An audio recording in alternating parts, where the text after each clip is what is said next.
Started a couple minutes late, but we're going to start with Senator Ellis on behalf of the Charles County Senators. And Senator Ellis, I've got Mark Koch. Mark come up from Charles County, Paula Stone, and is it Jennifer? I'm having trouble with your Jennifer Jordan here. Okay, Jennifer, come on up. Those are the three favorable witnesses, and then we do have some unfavorable testimony after that. So, Senator Ellis, why don't you begin on Senate Bill 727? Senate Bill 727. Yeah, thank you, Chair Feldman, and members of the Energy, Education, and the Environmental Affairs Committee. And good morning, Vice Chair Kagan. Senator Arthur Ellis for the record, District 28, Charles County, here to present a delegation bill, local delegation bill, student bus transportation, provider displacement. So in Charles County, probably 90% of our student bus transportations are provided by contractors, individuals who invest in very expensive pieces of equipment and have contracts with the school system to transport our very precious resources to school every day. And they do it so well and efficient. We never hear complaints from our constituents about buses not showing up on time to pick up their kids. I know these folks, they're wonderful people who provide this great service to our constituents. And there's an issue that came up where the school system is not really giving them long-term contracts. Been like 2 years, 1 year, very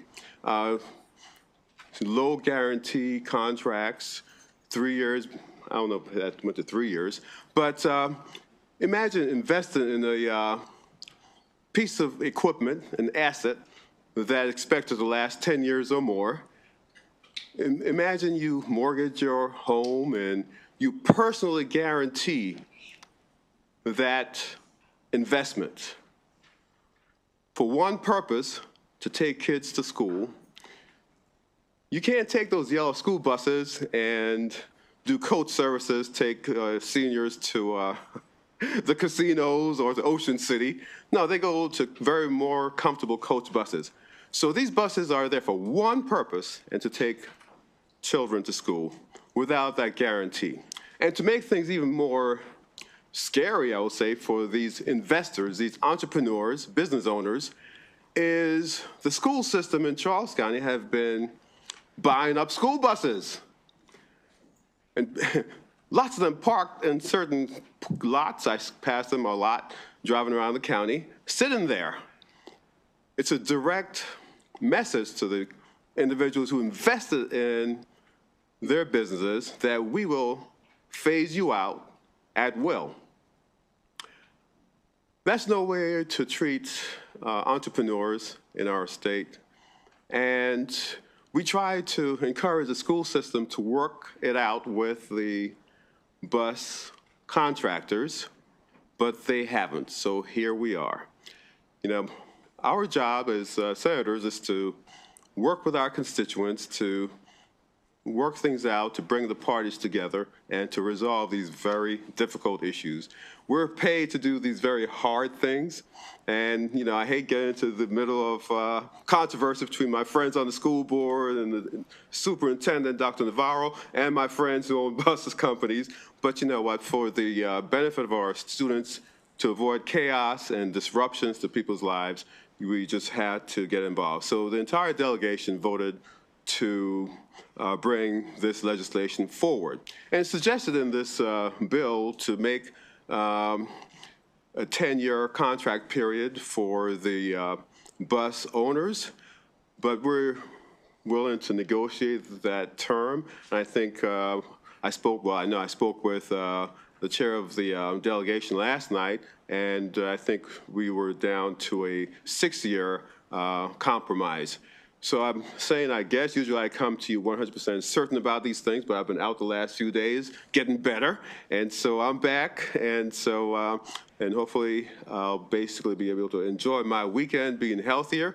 And I hope you can enjoy your weekend also and have a healthy weekend. And such, I present Senate Bill 727 and ask for a favorable report on this bill. Okay, Thank you. Senator committee. Ellis, who would you like to go next? You want to just go down the table here? Let's just go. And each of you are on the 2-minute clock, okay? Up to 2 minutes. Thank you. Good morning. My name is Mark Koch. I serve as chair of the Charles County School Bus Contractors.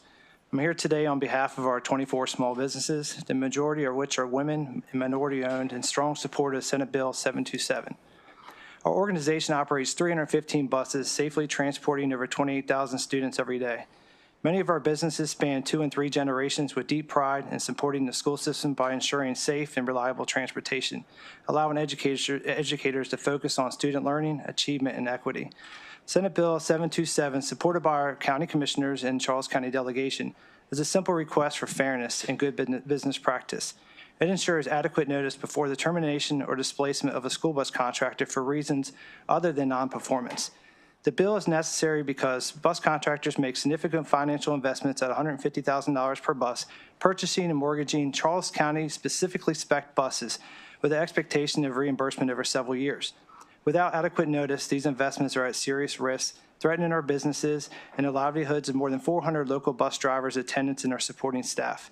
Furthermore, similar legislation, House Bill 1300, was passed in 2017 to protect trash collectors in Charles County under comparable circumstances. This bill seeks to apply the same level of fairness for the school bus contractors and remedy the jeopardy of financial ruin of our small businesses.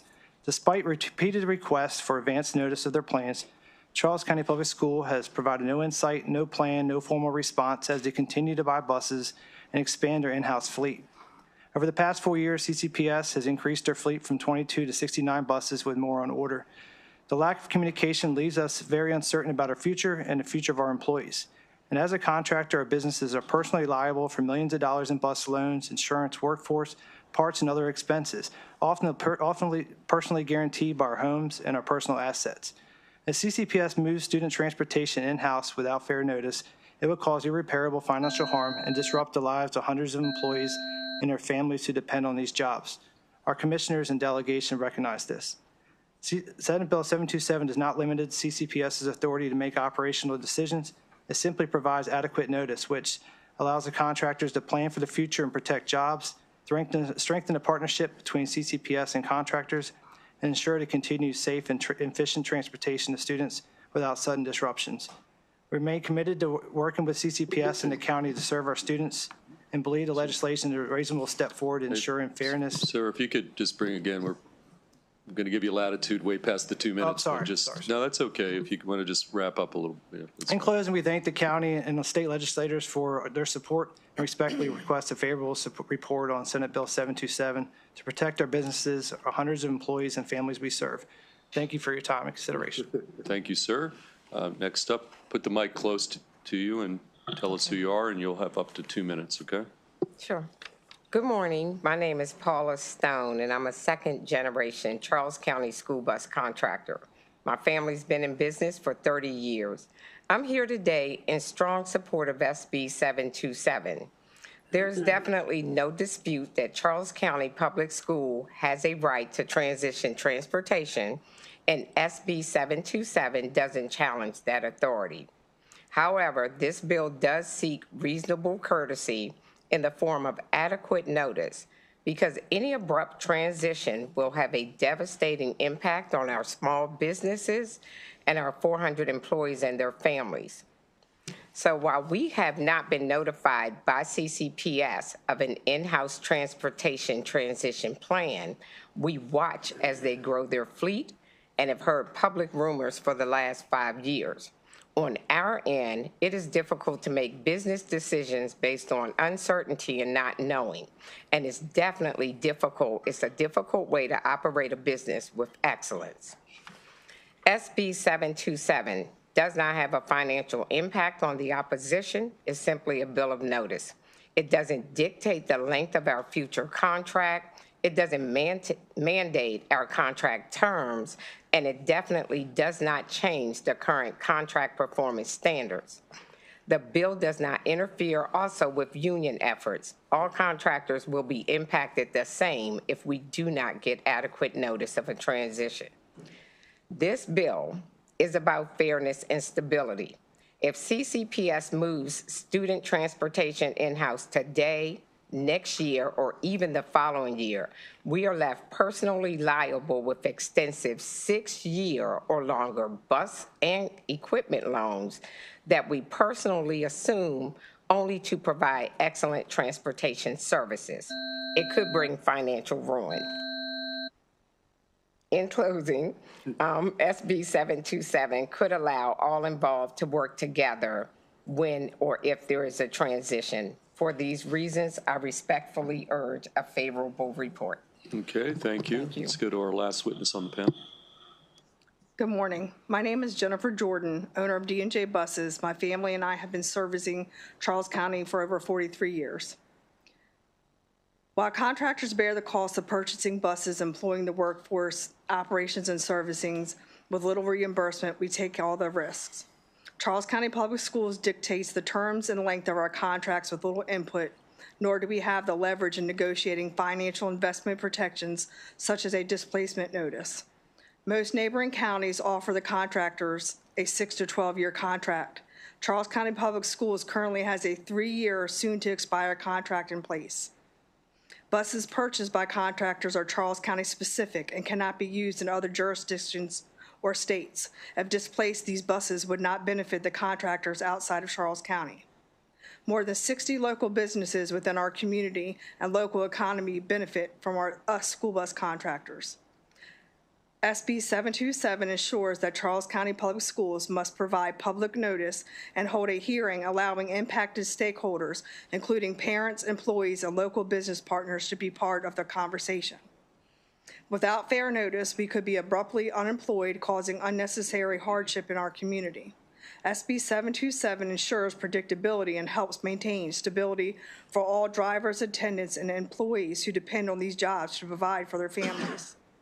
This is not about restricting Charles County Public Schools' ability to make operational decisions, but about ensuring fair notice, transparency, and collaboration. Because Charles County Public Schools has consistently refused to include displacement notice in contracts, legislation is necessary to provide a baseline level of fairness for contractors, employees, and the students we serve.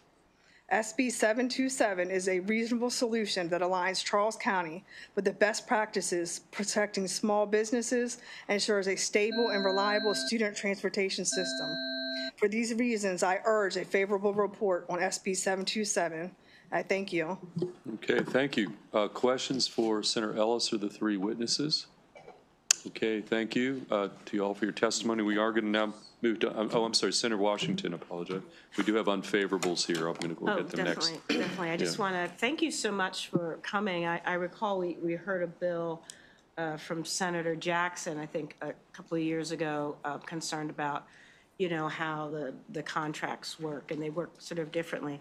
But I have a question. Just I was reading the county's opposition, the board's opposition, and you provide 80%. Do you still provide 80%? Do you transport 80% of the students?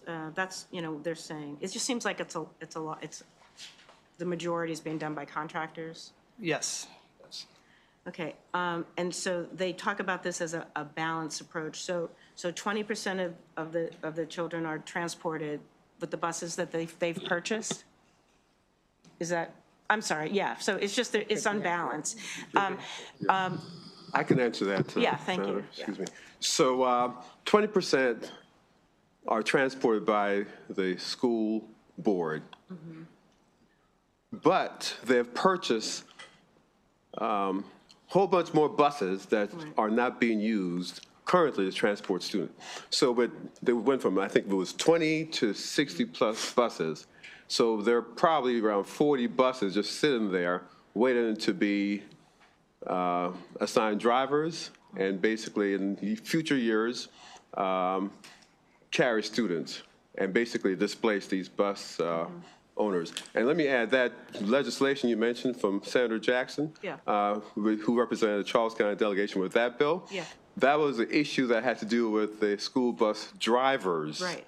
And so we formed a work group with that legislation, and we were able to resolve the issue with the drivers. They were on the verge of striking, and because of that work group, which myself and the Delegate Patterson served on, we basically avoided a strike, and we were able to bring the parties together, school bus drivers. And so now right here, these are the Could there contractors. possibly be a similar scenario here as well? And then my final, just making sure that we understand, because we hear a lot of bills and things are going, so this just is really important, I know, to you.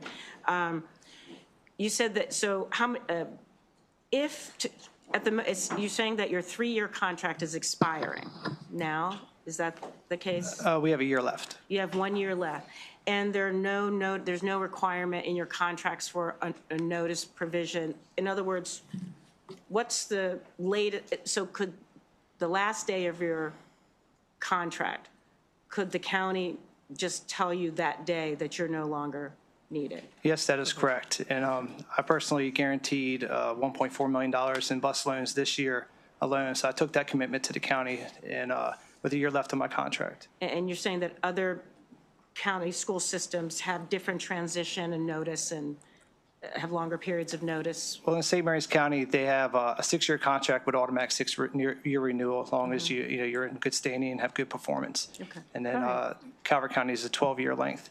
Okay. But I don't know about any advance notice if they weren't to renew in the 12th year. But they haven't purchased any buses or given any Yeah, signals I that they're understand. interested. Okay, thank you. Thank you so much. Thank you, Okay, Mr. Senator Carrozza next. Thank you, Mr. Chair. Good morning, and thank you for the bill, Senator Ellis. I think, was it Ms. Rotuno? That Myself? Yeah, right. That's Paula Stone. Paula, I was looking at the names here. I wanted you to respond to, in my district, we have a lot of independent school bus contractors. A lot of them, some are farmers, others are independents who rework their schedules to make the commitment to the schedule that you adhere to. So the commitment that you're making to the children that you're driving.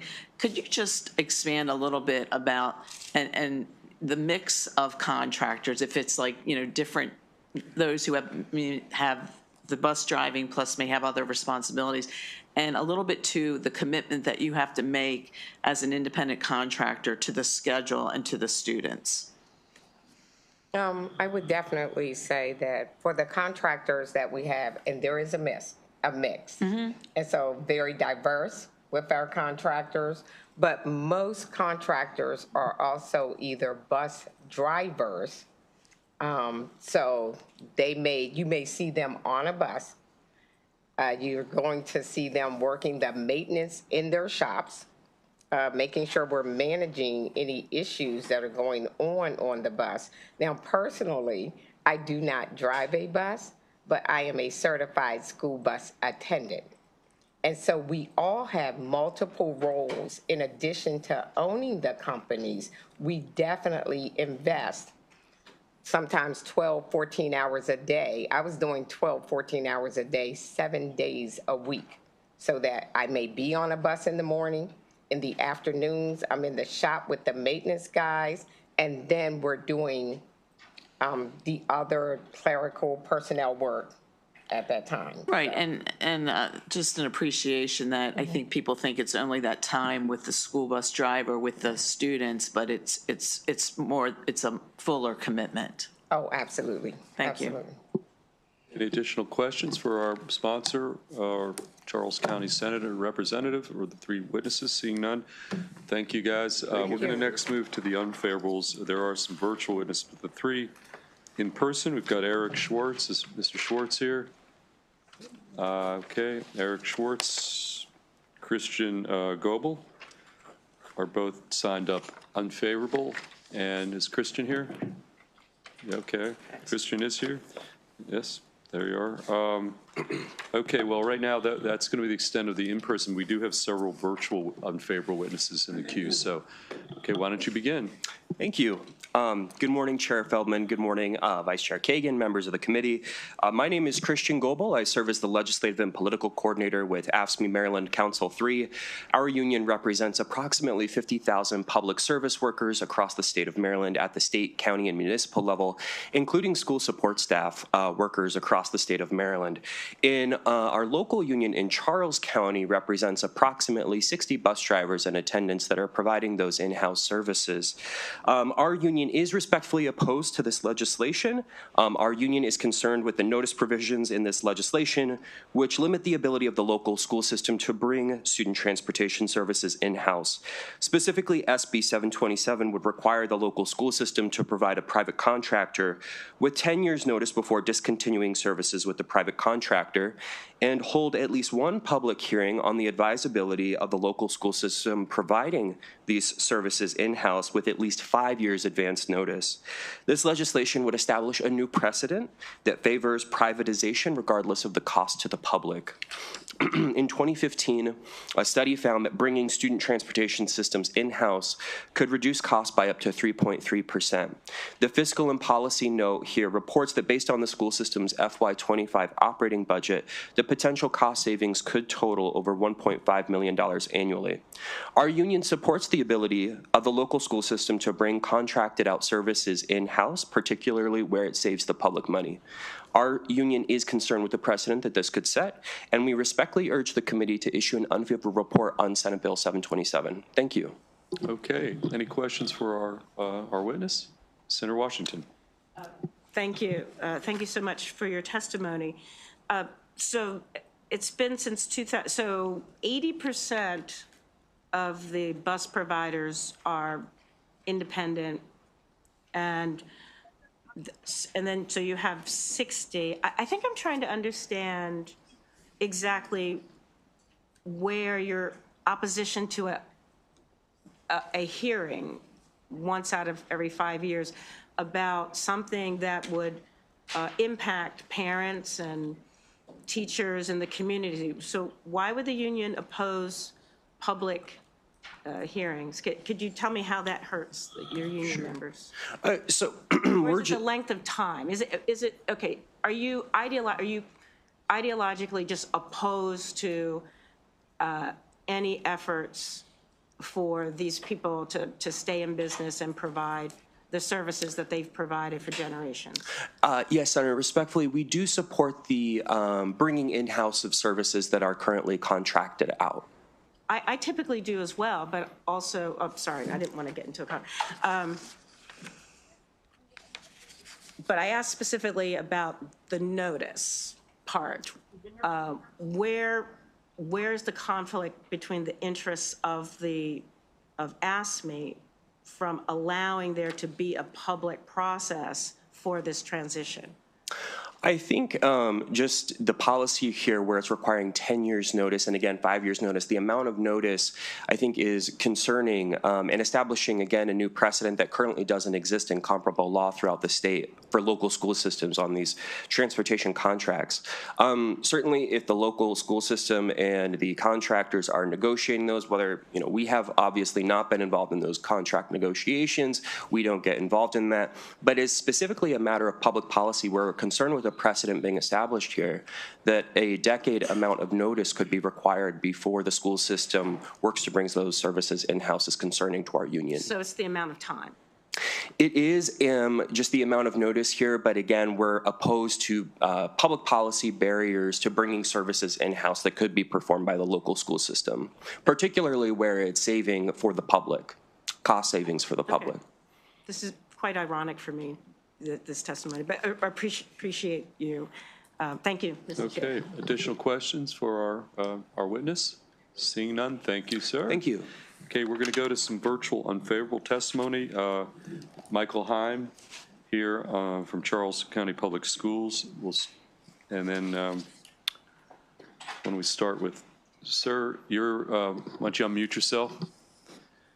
And you've got up to 2 minutes. You're signed up unfavorable, and tell us who you are, and then you can proceed, okay? Good morning. My name is Mike Heim, and I am the Chief of Operations and Supporting Services for Charles County Public Schools. Thank you for this opportunity to provide testimony about Senate Bill 727. CCPS values the service provided by our independent bus contractors. However, CCPS does not support a bill that would take local authority away from the school system to make fiscally responsive decisions on contracts with private vendors. CCPS currently has a 3-year contract with the bus contractors. So CCPS does not oppose a multi-year contract, but not the length of the 10 years as originally proposed. Though the current multi-year contract, CCPS reimburses the contractor through several line items. The biggest line item, PVA or per vehicle allotment, is paid over the first 6 years of service for the operation of the school bus. The PVA covers the cost of the bus plus the interest, thus allowing the contractor to pay off the cost of the bus within the first 6 years of service. CCPS reimburses a bus contractor a total of $212,000 or $35,000 per year over 6 years for a bus costing $154,000. CCPS also reimburses the bus contractor with an excise tax payment after new bus is purchased not to exceed $9,338. The excise tax is a separate one-time fee paid to contractors. The contract receives a total payment of $222,000 for a bus costing $154,000 over those 6 years. The PVA also does not include operating fuel and maintenance costs. However, those things are also paid separately to a bus contractor, and the operating cost is paid at $11,600 per year over the 15 years that bus is in service. Charles County Public Schools fleet expanded over the last 4 years due to one of the largest independent contractors closing the business on their own terms, along with other contractors voluntarily turning in routes due to various decisions made on their own terms. The CCPS fleet is also growing due to enrollment growth and the start of new instructional programs. Despite of the CCPS fleet's growth, numerous contractors' fleets have increased over the last 4 years, allowing them also to expand their businesses. And CCPS does not have 40 spare buses. We have 18 spare buses, which we also allow the contractors to use when one of their buses is out of service. And we thank you for this opportunity, but we do oppose the bill that would take local authority away from the school system to make decisions on their budget. Thank you. Okay, thank you, Mr. Heim. Any questions for our virtual witness, Senator Washington? Thank you. Thank you so much for your testimony. Are you saying that do you own the buses that the providers? I think it sounds like you have a capital investment in the private owners' buses. I just want to better understand that. Sure, thank you for the question. We do not own those buses. We have a number of ways in which we pay them for the time in which that bus is in service. So one of the major payments made to the contractors is the PVA, which is the per vehicle allotment. So during the first 6 years of the bus that is in service, we pay them for a bus that would have cost them $154,000, $35,000 over the course of those 6 years. And then that, along with the excise tax, totals to about $222,000 for a bus that they paid $154,000. And then there are other ways in which we pay them during the length of that contract, including the operating cost and such. Okay, so I just wanted to clarify because it sounded like there was a reimbursement for the purchase of the bus, but that's not. It's for the service. They own the bus. They pay. They hold the loans. They do the maintenance. Are you reimbursing them for maintenance? It sounded like you suggested that you reimburse them for maintenance and the cost of the buses. That is correct. We have a maintenance factor, which is over it's $1.09 per mile for every mile that bus operates, and that's paid on a monthly basis. Okay, thank you. Thank you. Okay, any additional questions of this virtual witness? Seeing none, let's go to the next witness, unfavorable, Nicole Kramer. Nicole, you there? I'm here. Okay, there you go. Okay, welcome. You've got up to 2 minutes and you're signed up unfavorable. Yes, thank you. you. You can start. Okay, thank you. Good morning, everyone. I'm Nicole Kramer. I'm the vice chairperson for the Charles County Board of Education. Bus contractors often claim that they employ numerous bus drivers, and if their contracts are not renewed, the bus drivers would be put out of work. So they seem to be treating this bill as a bill that protects local employment, but it's not. It's a bill that protects the interests of private contractors who own the companies who pocket any profits. Charles County Public Schools uses approximately 375 buses. Some are privately owned and some are operated directly by the school system, as was already pointed out. Regardless of who's operating the bus, though, it needs a driver. And if a bus contract is not renewed for whatever reason, the services of that driver would still be needed because the bus route doesn't go anywhere. So for those drivers employed by the Board of Education, they receive guaranteed salaries and benefits. They'd be represented by membership in their public employee union, AFSCME. And the bus drivers employed by the school system do not have to worry about whether they will receive a paycheck. They do not have to worry about their employer following the law. They're public school employees. And if a contractor does not continue to operate a particular bus route and it is brought in-house, the school system will need to hire a driver out of that same pool of drivers in the county that are used by the private contractors. So bus drivers themselves will not be left out. I urge an unfavorable report on this bill because the bill could potentially harm the interests of local bus drivers in Charles County. Thank you. Okay, thank you. Questions for the witness? Seeing none, we'll move on to Yanel Moore Lee.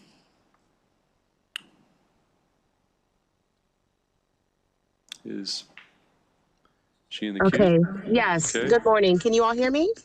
Yes, we can hear you. Okay, good You can- morning. I am Yanel Morley. I'm the chairperson of the Board of Education. The Board of Education of Charles County is a publicly elected board. Each member was elected to serve the interests of the public. An expectation of the public is that the board use its limited fiscal resources in a responsible manner. This often involves very hard decisions about where to focus limited public dollars we have been provided.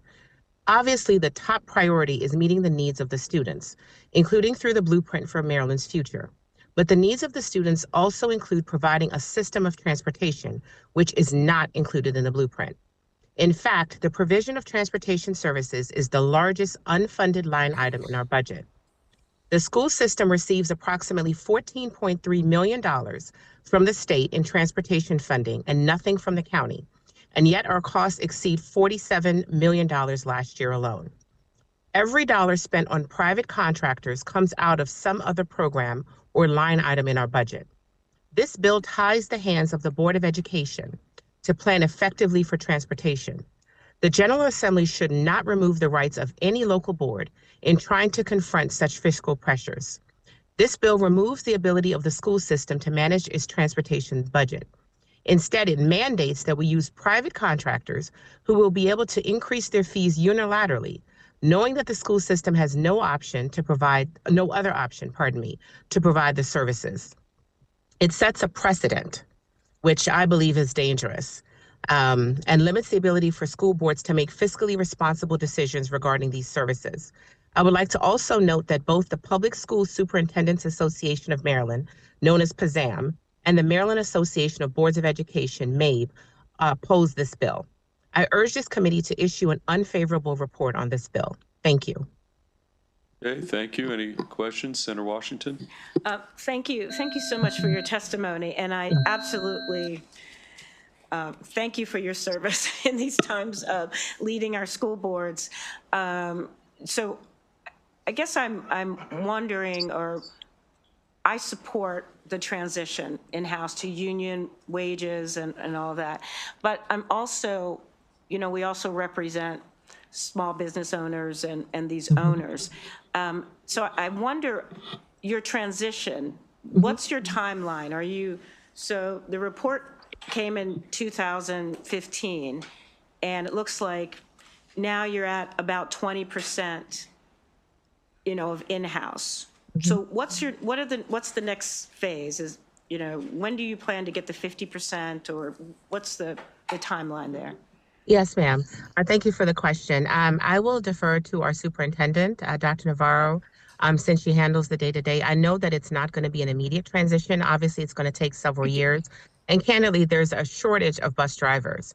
So it's not to say that there are even bus drivers that are readily available, even if we were to take it in-house. And I would also like to further note that the contractors still on average remain at odds with the bus operators. As recently as February 3rd, the bus operators posted on Facebook that they were unhappy with the way that the contract negotiations were going and that they were unilaterally canceled. So this does not remove the concerns in general for the bus operators.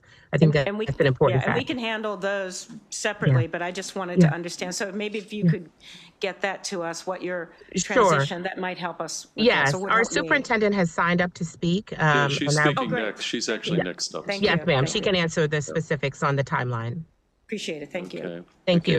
Any additional questions for the witness? Okay, seeing none, thank you. Thank you. I apologize for the we- delayed video.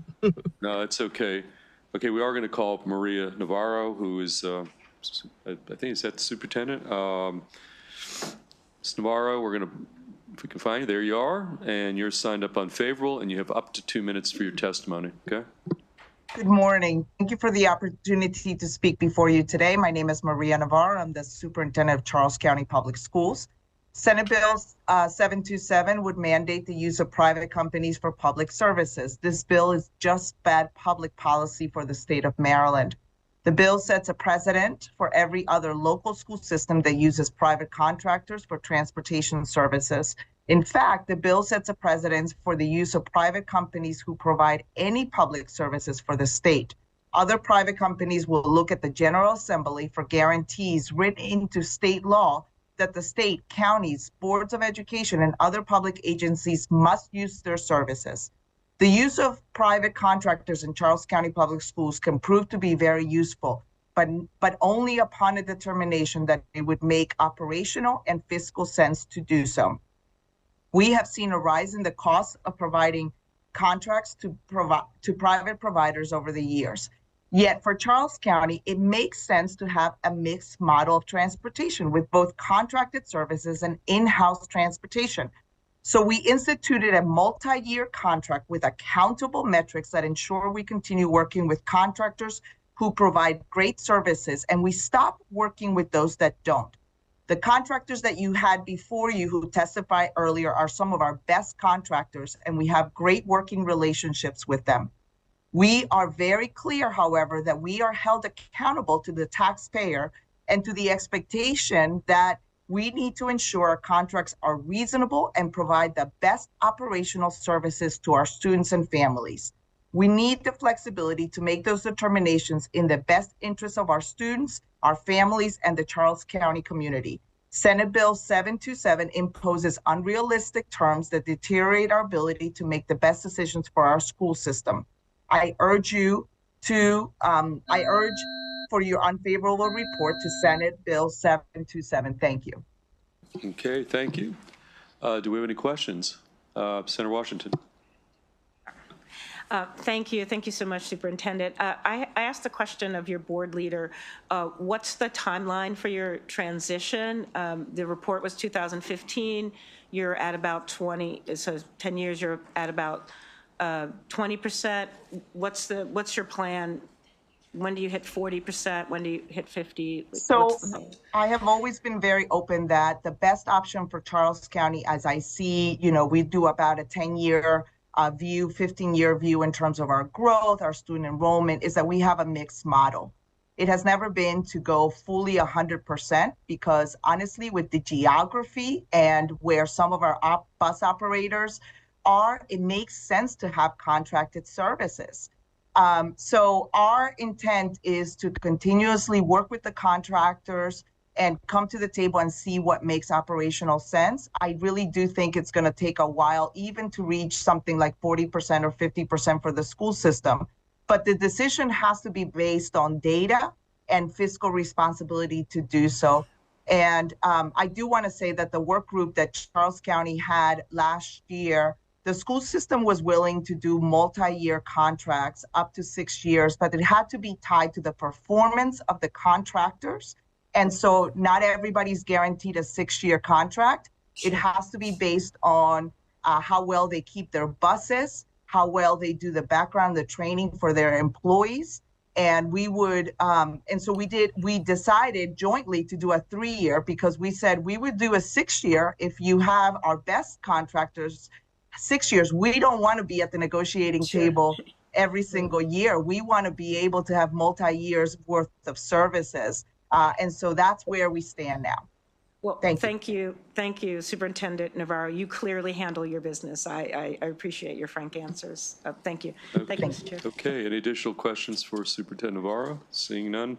That brings us to our final virtual witness on this bill, Samishi Thomas from the Charles County Board of Education. Okay, let's see. You there? Hi, yes, can you hear? Yes, we can see and hear you. Okay, Yeah. perfect. Thank you. Good morning. My name is Samisha Thomas, and I'm on the Board of Education. And I just wanted to let you all know the Board of Education negotiates the terms of the bus contract with the local private contractors who are advocating for this bill. You've already heard the high costs associated with our transportation program, 80% of which is through private contractors. If this bill were to pass, guaranteeing the continued use of private contractors for the next 10 years, for 80% of our transportation needs, the board would be left with one question. What can the board do when the contractors all agree to increase their rates by any factor they choose, knowing that the board will be held hostage to a law that a law that mandates the board use of their services and thus forcing the board to agree to pay whatever the new asking rate is? Simply put, this bill does not represent the best use of taxpayer dollars, and therefore, in these lean fiscal times, I urge you to issue an unfavorable report. We really want to make sure that we can spend the majority of the dollars on student services. We know it's critical and it's important, and we have other mechanisms to be able to support the bus contractors. Thank you. Thank you. Any questions for the witness? Okay, seeing none, that concludes the bill hearing on Senate Bill 727. We're going to next go to Senator Charles, who I see is in the House. And Senator Charles, if you want to come up here on Senate Bill 524, and you are the lone witness on the bill, and you take the time you need to present the bill, Senate Bill 524.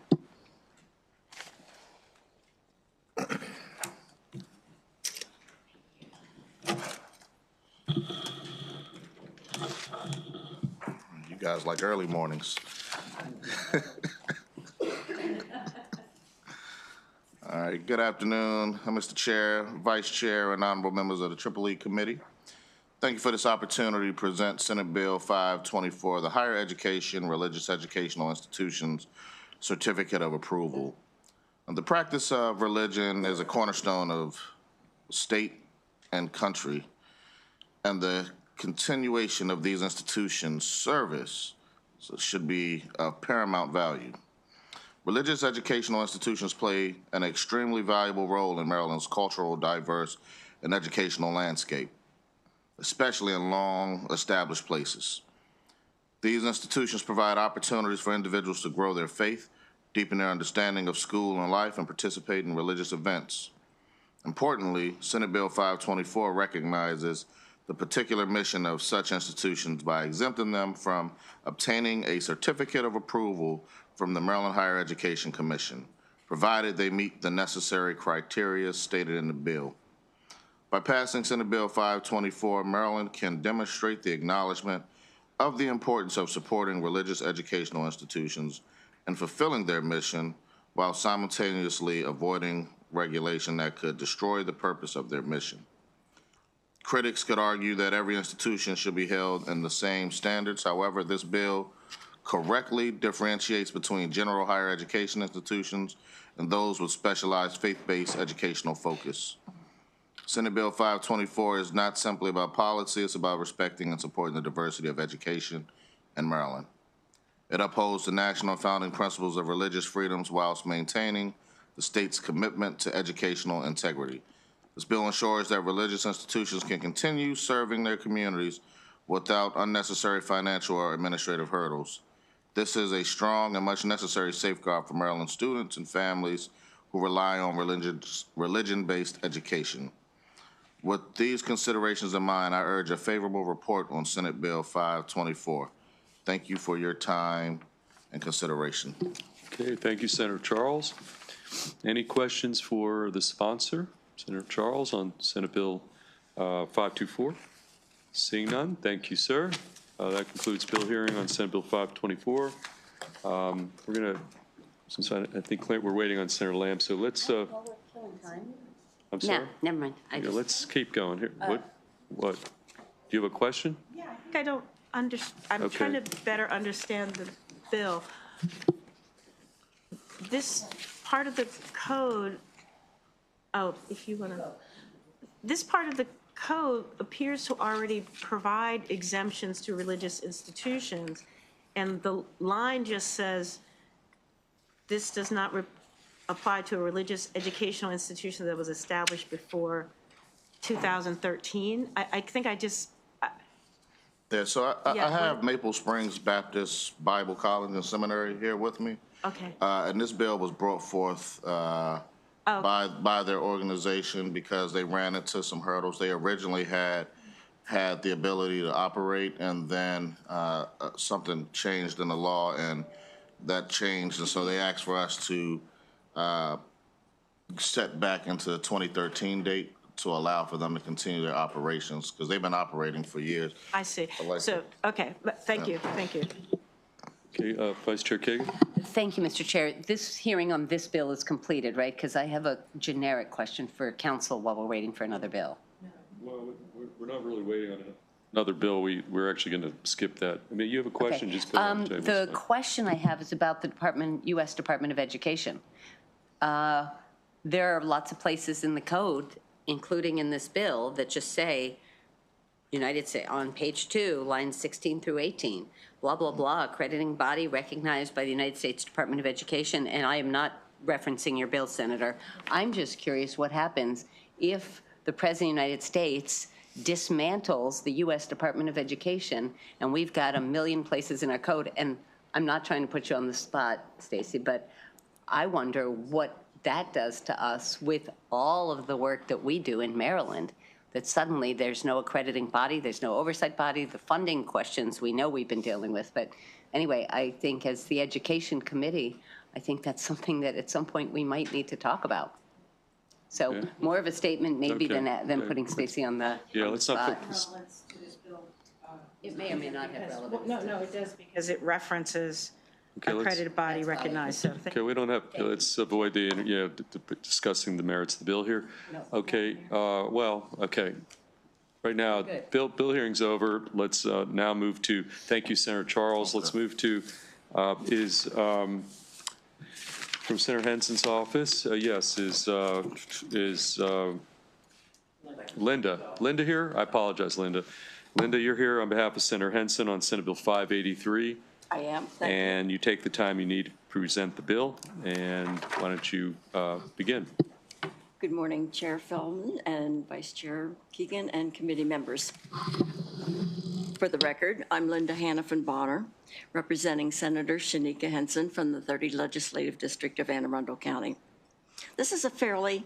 Hey, Linda, could you just maybe bring that a little closer? Thank you. All right. Yeah. Sure, thank you. This is a fairly simple bill. It expands the eligibility process in both the Senate and the delegate scholarships to include applicants applying to complete the real property appraisal qualification criteria of the practical applications of the real estate appraisal program. Got that? This program was adopted in 1989 by the Real Estate Appraisals Board, and it will give people within the program the opportunity to use expenses to register for and complete the program. We know that as the economy shifts and the housing market continues to persist, the demand for qualified real estate appraisals continues to grow. Accurate appraisals ensure fair property valuations, protect homeowners from predatory practices, and contribute to a stable housing market.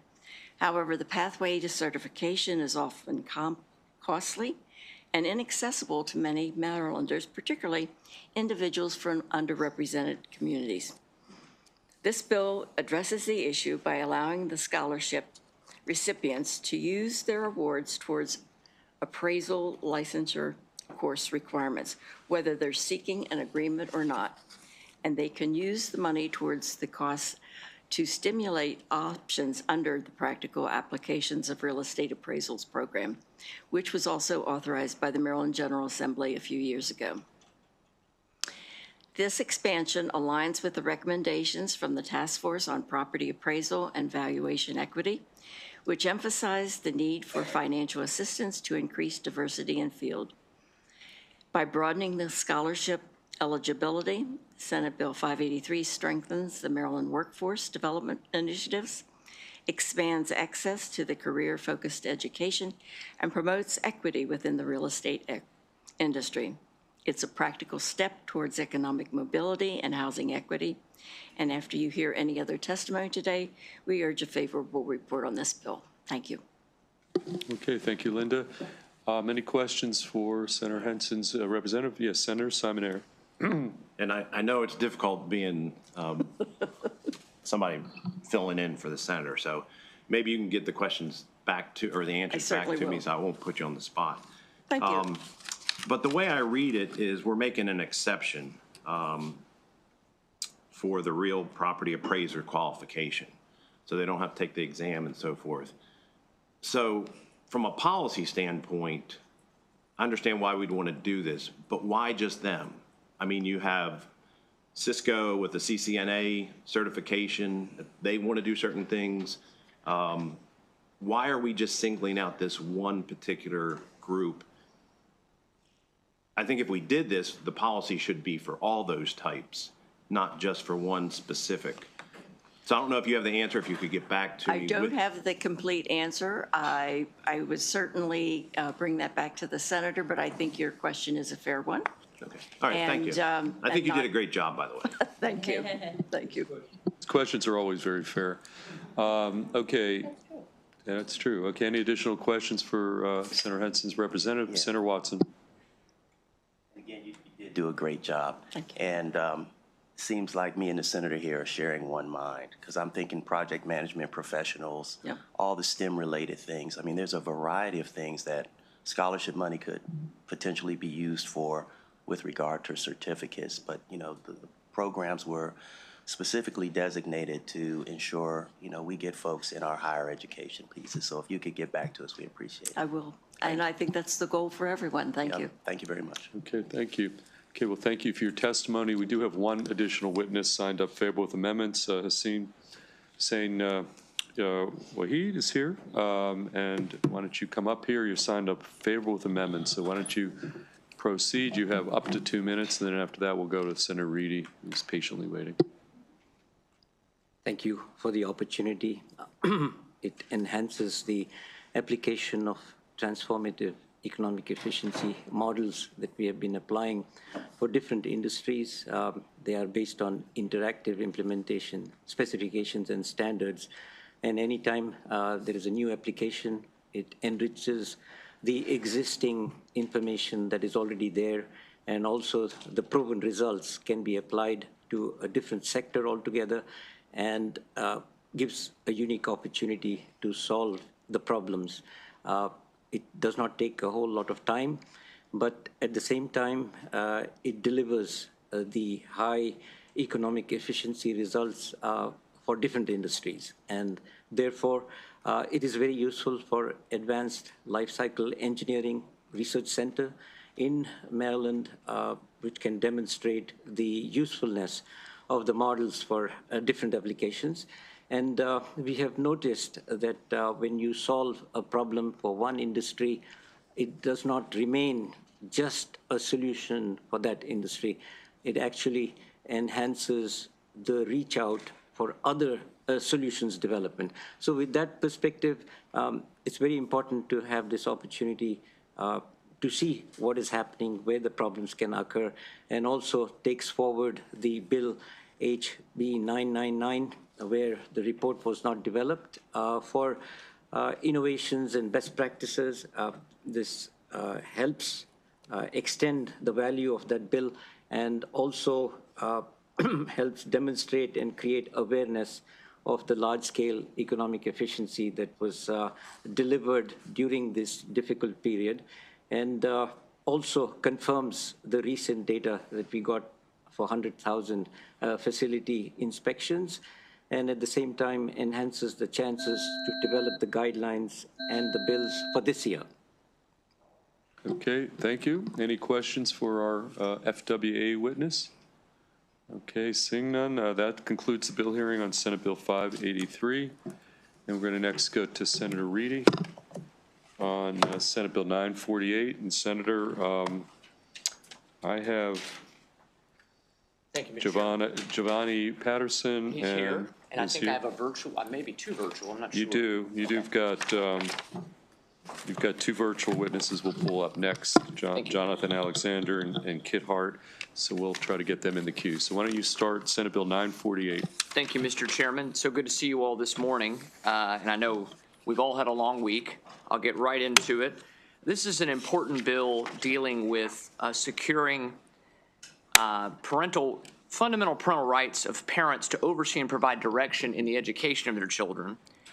And this right is deeply rooted in legal precedent and societal values. Supporting parents' rights to make informed decisions about their children's education through access to information fosters a collaborative partnership and prioritizes the well-being and individual needs of each child. Parents and guardians as the primary caregivers have the most intimate knowledge of their children. They're uniquely positioned to understand their child's strengths, weaknesses, and individual learning styles. Parental involvement ensures that education is not a one-size-fits-all approach, but a tailored experience that helps their student helps meet the needs of their student. Parental involvement, and it's a partnership with educators, and we recognize that, and it's an important partnership. I also believe in parental responsibility in addition to parental rights. They go together. But parental involvement is demonstrably linked to improved student outcomes. Research consistently shows that children whose parents are actively engaged and informed as far as their education tend to have higher grades, better attendance, and fewer behavioral problems. We want parents to always be empowered to be to really be the stakeholders that they are, to be fully invested, to have a shared sense of responsibility for student success, going back to that word about not just parental rights, but parental responsibility. I believe both are important. It's a shared responsibility for student success. And as both a parent and as a child whose parents were very engaged in my educational process, but also as a husband and a son of teachers, I know that teachers want and need parents to be engaged and involved. When we work together, we get the best outcome. Some of this bill, as we talk about what we want to do with this particular area of law, really, I've mentioned teachers and parents. A lot of this is focused on administrative practices and what information is available for parents to be able to access. A collaborative environment benefits the entire school community. We want parents and taxpayers, frankly, to have transparency regarding school policies, school arrangements with groups that are MOUs with private and nonprofit entities that are involved in schools. We want parents to have transparency with their child's education and regarding curriculum, assessment results, and school policies. We don't want to undermine anyone's ability, we don't want to have anything undermining a parent's ability to advocate for their child's best interest. And, moreover, the increasing diversity that we've talked about this with legislation I've brought in here about the family note bill I had. There's an increasing diversity in families and in our communities. And so then there's a diversity even of family structures and different family values. And so it necessitates a greater emphasis on parental rights. And schools should be places that respect and accommodate diverse perspectives and tread carefully in controversial subject matter.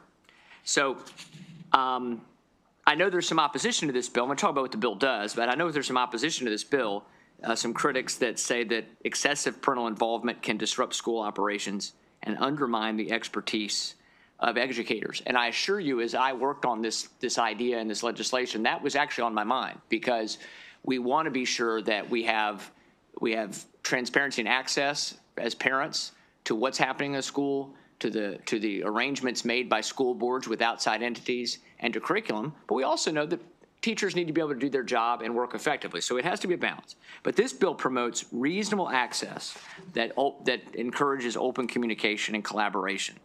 And again, we want to really create a synergistic environment that benefits all students. So it's establishing clear channels of communication, fostering mutual respect, and developing collaborative decision-making processes, mitigate potential conflicts, and ensure that parental involvement is able to happen, but also is constructive. Parents have a right to know who's partnering with their school system. is the student news service provided by CNN or Fox News? Should parents be told the health department will be giving a survey asking sixth graders about sexual partners and sexual habits? This bill is absolutely necessary to give all students the same rights that actually, and we can submit this to the committee, the same rights that are given to Title I students. What we're asking for in this bill is similar to the same rights given to Title I students, and we want to codify into state law. So this bill establishes, and there's a lot of run up there, but this bill establishes what is called the Family Engagement Plan in Title I to increase parent participation in their students' education. This is the same thing that's on page 66 of the MSDE Title I Part A program guide. This bill would provide access to curriculum and instructional materials. It would guarantee access to curriculum and instructional materials as outlined on MSDE's Title I program guide on page 69. And the next part of the bill is about letting parents know about programs and other activities at school need to be shared with parents, and regional support given for parental involvement, which you can find on page 70 of MSDE's Title I Part A program guide. Parents can help decide the level of their students' involvement in these activities. This does not mean they're attempting to dictate what anyone else's child is taught or is offered at the school, only partnering in the education of their own child.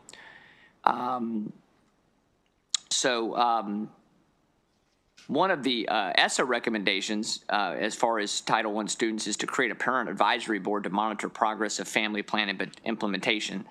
That's something that county boards can set up themselves and be the final authority on an appeal decision.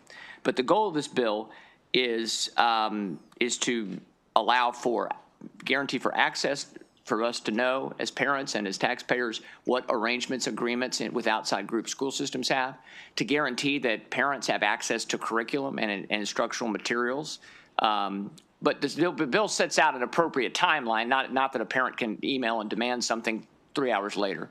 And this bill, again, wants to codify in state law the fundamental right of parents to direct the educational upbringing of their children. So, Mr. Chair, I would ask for your support for this bill, and I'd like to turn it over to my panel and then be happy to answer questions. Okay, Mr. Patterson, you've got up to 2 minutes. Good morning, and thank you for allowing me to be here. I'm here today because our kids deserve better, and so do their parents. Senate Bill 948 isn't just about politics, it's about common sense. It's about protecting a fundamental truth that seems to be getting lost. Parents, not schools, not the government, should have final say in their child's education. But somewhere along the way, that truth got pushed aside. It used to be that schools and parents were partners in education. Now we're being treated like obstacles. Schools don't want involvement, they want obedience. We're told, trust the experts, stay in your lane, but what happens when those so-called experts fail our kids? In Baltimore, over 20 schools reported 0 students proficient in math, 0. Millions of dollars wasted, futures stolen, and instead of fixing the problem, schools are telling parents to stay out of it. One mother tried to help her daughter with math and was literally told by the school to back off. Think about that. A mom just trying to help her child learn was told no. But we know parental involvement makes a difference. A National Institutes of Health study found that when parents are engaged in their child's education, students perform better academically, have higher confidence, and build stronger relationships with their teachers. Even after accounting for intelligence levels, parental involvement was one of the strongest predictors of student success. But it gets worse. A recent report revealed that Maryland education officials are telling teachers that 5-year-old children can change gender without their parents knowing. Let me say that again. Schools won't let parents help with homework, but they will encourage children, some as young as kindergarten, to question their gender behind their parents' back. How do we get here? Parents aren't just being ignored, we're being pushed out, and we're being shut out. But outside groups like Planned Parenthood are gaining more access to our children than we do. They're providing youth-friendly reproductive health services, including contraceptives and abortion referrals without parental consent. This is not education. This is ideological indoctrination, and it needs to stop. Senate Bill 948 is not radical, it's necessary.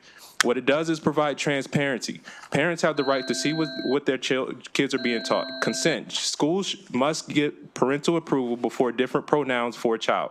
Notification. Parents must be informed before discussions on human sexuality take place. And accountability. Schools cannot hide critical information about a child's well-being. This is basic. This is what should already be happening. Mr. Patterson. When parents are involved, kids do better. Patterson. When schools shut out, kids suffer. Mr. Patterson, you were on the 2-minute clock. Why don't you just, bring it it to some closure, and then we'll go to the virtual witnesses. But Yeah, to if wrap we don't draw the line here, where does it end? I urge this committee to vote favorably on Senate Bill 948 and send a clear message that parents matter. Okay, thank you. I didn't mean to cut you off, but everybody's on this 2-minute clock. I want to be consistent. So why don't we take questions, and then we got 2 virtual witnesses, Mr. Alexander and Kit Hart next. But we'll start with Senator Carrozza for Thank Senator you, Reedy Mr. or Mr. Patterson. Thank you, Mr. Chair, and thank you, Senator Reedy, for this bill. I think during COVID, we all saw that there was an effort for parents to become more involved in their children's education, just because there was just more interaction at that point. And when I started to work with my individual school systems to ask how parents could be more involved, the response I received was, it was a defensive response. It was, well, we had this one meeting on this one policy, and that was your parental involvement, so they checked the box. So I want to thank you, because I think this bill takes an approach that would actually include early, meaningful, and productive parental involvement, which I believe, and this is what Senator Reedy, I wanted you to comment on, if you have a process that really has, and I'm emphasizing those words, early, meaningful, and productive parental involvement, that do you believe in that way we can avoid some of the adversarial situations that come up after the fact, when oftentimes parents are learning about policies and decisions after the fact? I do, and I think that, again, a lot of times the way a lot of these issues get reported in the media become very heated because people have found out about something and they didn't really know about it, or there was one email sent 6 months before about opting out and they didn't do it or whatever. And a lot of times, sometimes, and I'm sympathetic again as a husband of a teacher, sometimes a teacher gets blamed for something that really was an administrative decision made a long time ago. And so I think what my goal with the bill is to, and the bill touches on some different areas, but really just make sure there's clear transparency for things like curriculum for parents, clear transparency from every county board on what groups they're contracting with. I know in Wacomico County there was some contractual group at one point that there was a lot of controversy about. I'm not trying to get into details, but if people know what the arrangements are, what groups do we have MOUs with as a county board? What, if that's available, and then if there also, this bill makes it clear there needs to be a clear process with the county schools board as the final arbiter, so it's not trying to take control from locals, of if there's a dispute about either something going on with the student or a type of practice that a student's been required to be involved in, or a curriculum issue, that there's a clear process that everybody can understand. And then if people don't like the outcome, then they can address it locally with their local school board, but that there's a clear process. I think it's so important to have a lot of communication, and not just an assumption that, well, yeah, this is all what we're doing and you're just going to go along with it. Thank you. We're going to go to Senator Watson next. Yeah, thank you for the bill, Senator Reedy, and I appreciate the time you've put into this. Many years ago when I was on the school board, we had a system called SchoolMax with the expressed intent to be able to place online all the curriculum, all the requirements, and everything that both the parent and child could see, through the course of going through a school year. My question, though, is it all usually boils down to engagement. What compels the parent to use the tools, to use the processes? Because so many parents that I've talked to have this reluctance and have put all the responsibility on the school system for virtually everything. So if we did this, how do we compel them to utilize this? And how do we, to me, it kind of gets back into the whole parents accountable piece. Do you have any comments on that? Well, again, we always have this challenge whenever we talk about education policy, and whether it's success of schools or whether it's parental issues, teachers, there are some parents who are not engaged. And there's a lot of parents who drop, we've seen it more and more, we've seen it everywhere. you know, the old stereotype is there's some parents who just think the teacher's always wrong, which is not a good thing. And then there's also parents who are like dropping their kid off in school and said, I can't deal with Johnny, you guys handle it, right? So, I mean, there's all these extremes. And so I think I'm not sure how you compel it necessarily. What I do know is that for parents who really want to be engaged, but also life is busy and might not find out, might not see the email in October about something that's going to happen in January, is that there's a lot of more transparency that's required, not to the point where we're asking everybody to put every single lesson for every day on the website, but the general curriculum and framework. And then if a parent wants to see something, that they get that quickly, but not the next hour, but within a reasonable amount of time, and have a process where they can ask questions and even object to it if they don't think, or be able to deal with it that way. I think that having clear processes will help parents to be more engaged. I agree with you. I wish there was a way. Honestly, I think schools ought to be more empowered to really force parents to come to the table. Because this idea, I mean, it's taxpayer, this is not this bill. And we have to be careful, again, because I'm for parental rights, and I guess that also means a right of a parent to maybe not be engaged as they should be. But I also know it's frustrating that we can't always get parents to really be paying attention to what's going on, and it's tough, and we can only mandate so much. I wish there were more tools for a school to say, hey, your son or daughter has been having these issues. You need to get to this meeting on one of these 2 dates, and we need to resolve it. So I mean, and I don't quite know what we do on that. But I think that's also an important issue, which is why I'm trying to frame this as I'm a big parental rights person, and I want there to be key frameworks and very clear communication. I also, acknowledge that parents have to do their job as well. So, yeah, thank you. Okay. Any additional questions for the sponsor or for Mr. Patterson? Seeing none, we'll pull up your two panelists. We're going to call is John Alexander in the queue, and then Kit Hart as well. So, is Kit's not here? Okay, Mr. Alexander, we see you, and you're signed up favorable, and you've got up to 2 minutes to present your testimony. Okay. Can he hear you? Mr. Alexander, can you hear me? Yes, I can. Okay, you can start your testimony. You're beyond the 2-minute clock.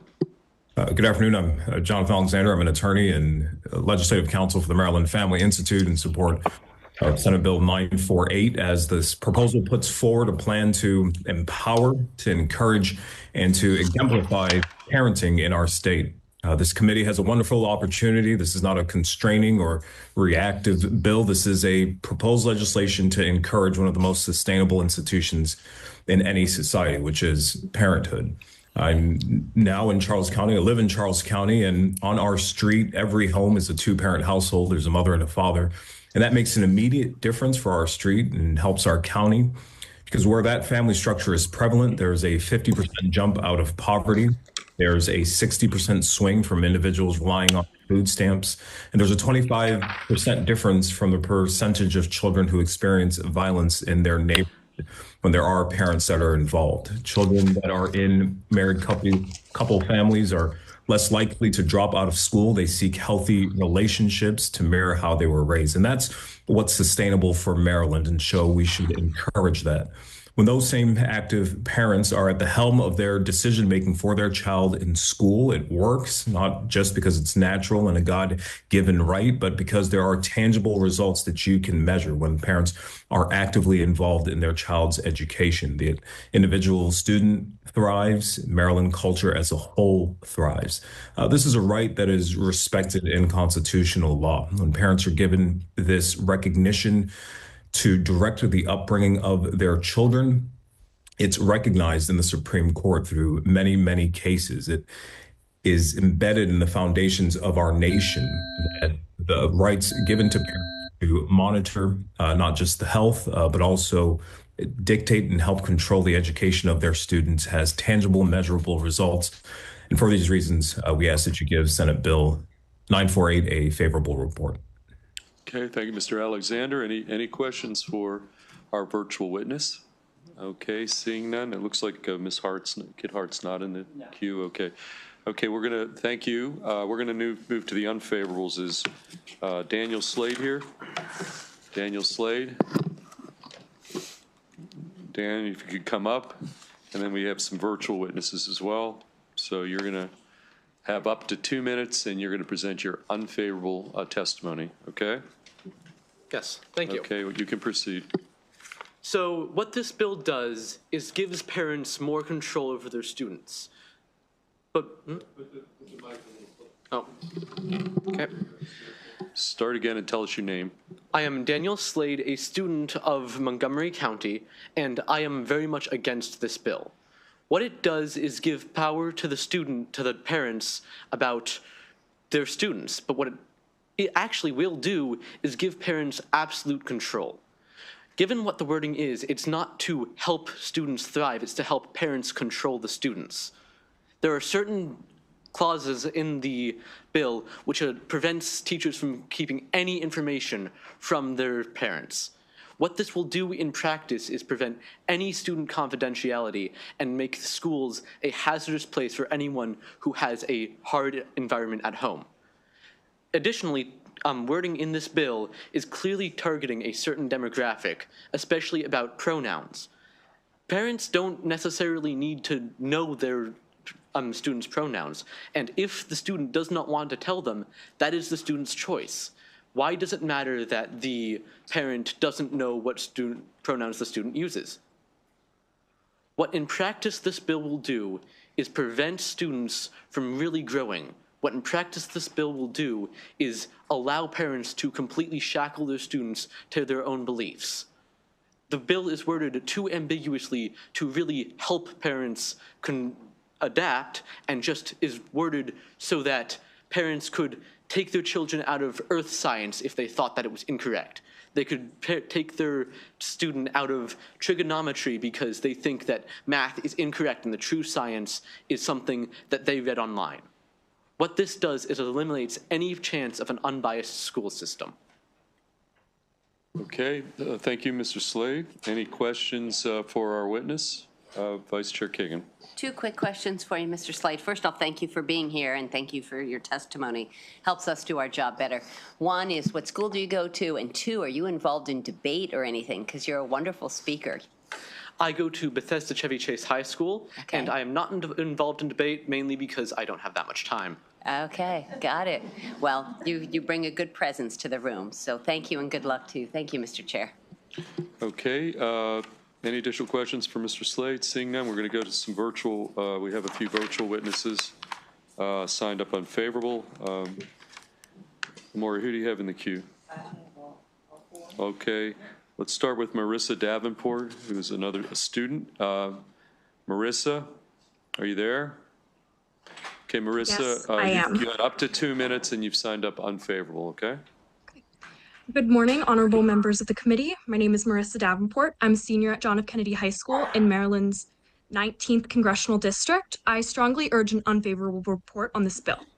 You've heard a lot of information today. I hope you'll give the most weight to the voices of students like me who have direct experience of what it's like to be educated in Maryland's public school systems. Parental rights bills solely exist to establish public schools as spaces where parents can inappropriately, sorry, my school bell's going, huh? Can solely exist to establish public schools as spaces where parents can inappropriately intervene upon their children's rights to education and privacy. We live in a nation and state that believes every child has the right to a fact-based, unbiased education.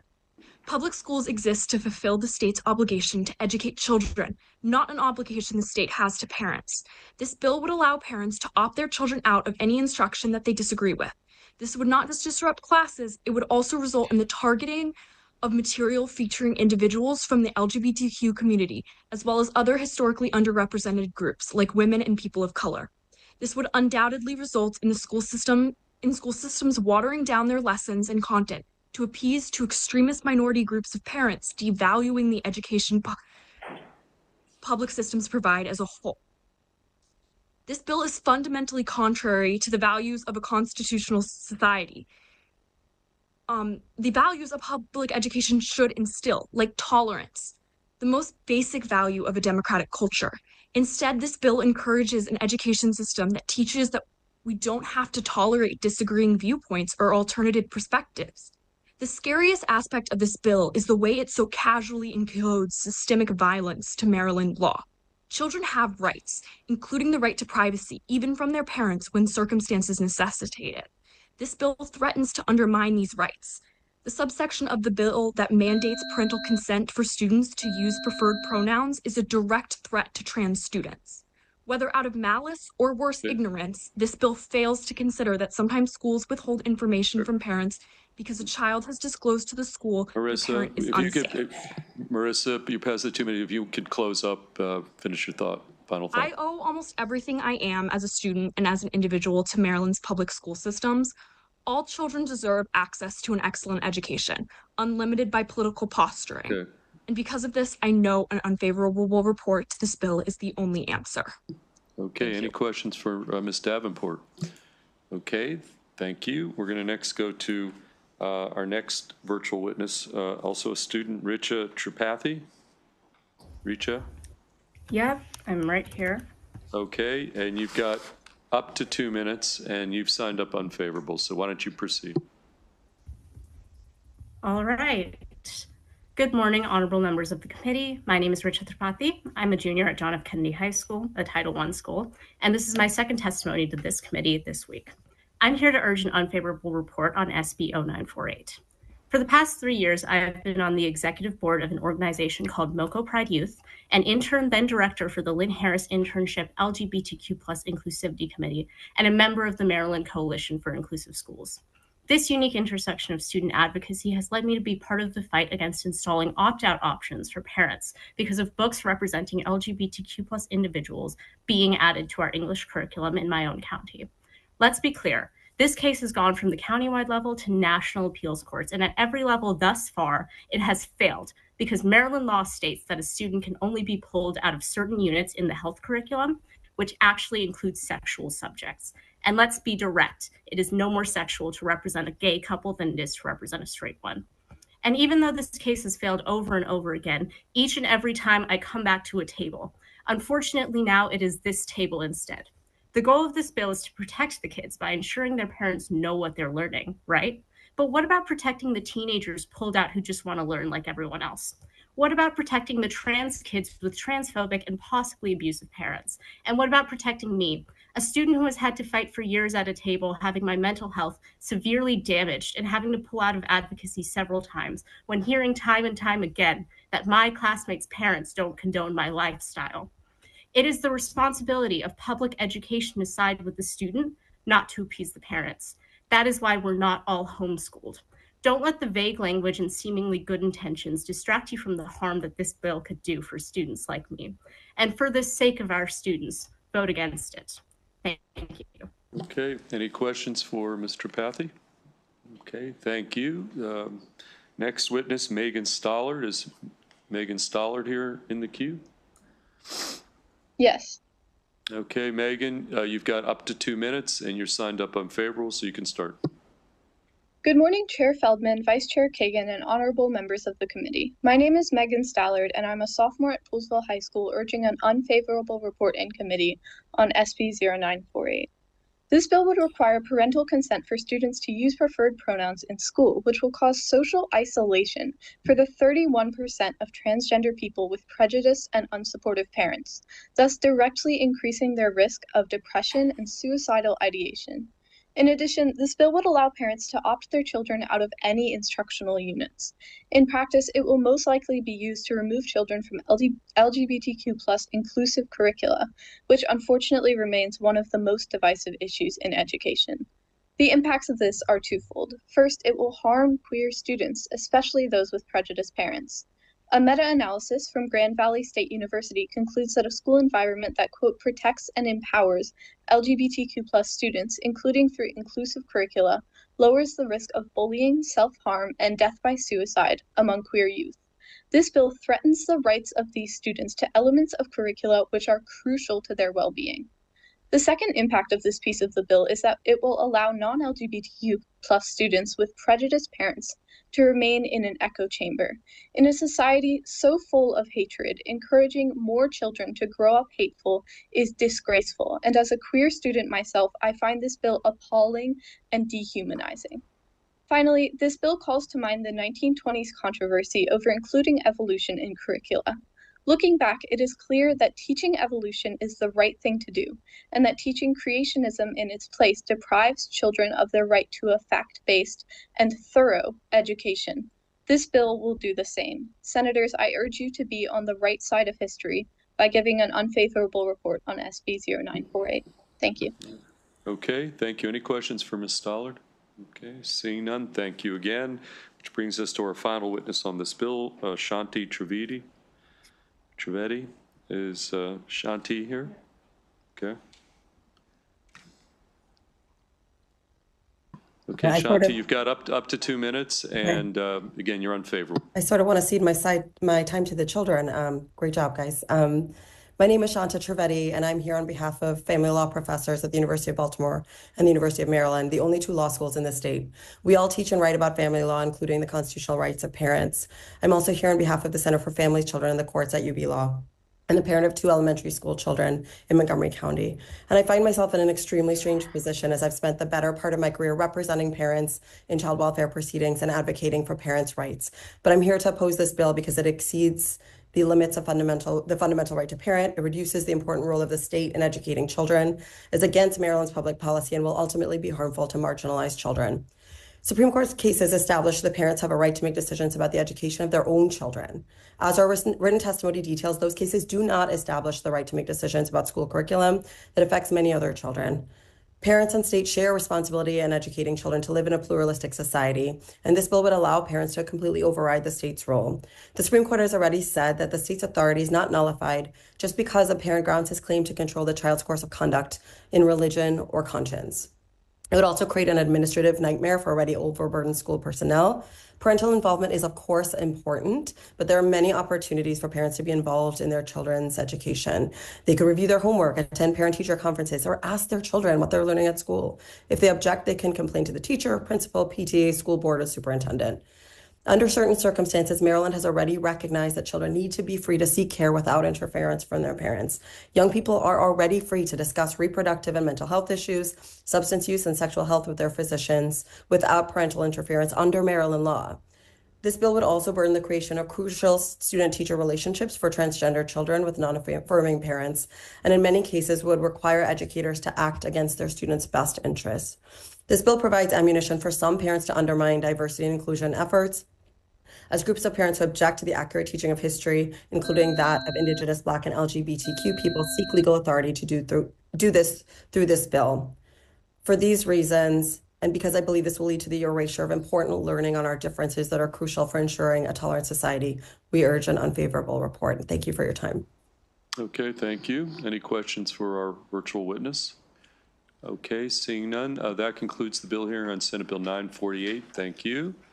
For the next move, I see Senator Lewis Young has been patiently waiting in the first row, so we're going to bring her up on Senate Bill, well, it's Senate SJ 0005. And why don't you proceed? We've got some witnesses. I could bring them up. I see Andy. Is Lauren Lamb here? And Andy Culp. Why don't we bring those 2 in-person favorable witnesses up to join you? We do have some virtual testimony as well. And so, Senator Karen Lewis Young, why don't you proceed on this SJ 0005 bill? Thank you, Mr. Chair. Good morning, Madam Vice Chair, committee members. This is bittersweet. It's my last visit this session here. I hope you miss me as much as I miss you. This is a resolution because we don't mandate, or we try not to mandate, curriculum to our local educators. But this is a very important concept. It's a resolution that will affirm Maryland's intention to teach a very holistic and culturally diverse curriculum across both elementary and secondary schools in a very inclusive manner. It further reinforces the state's commission or the state's commitment to provide an accurate reflection of Maryland's history so that future citizens are more engaged and informed. I agreed to do this bill for two reasons. One, I thought it was the right thing to do. And secondly, based on my own experience.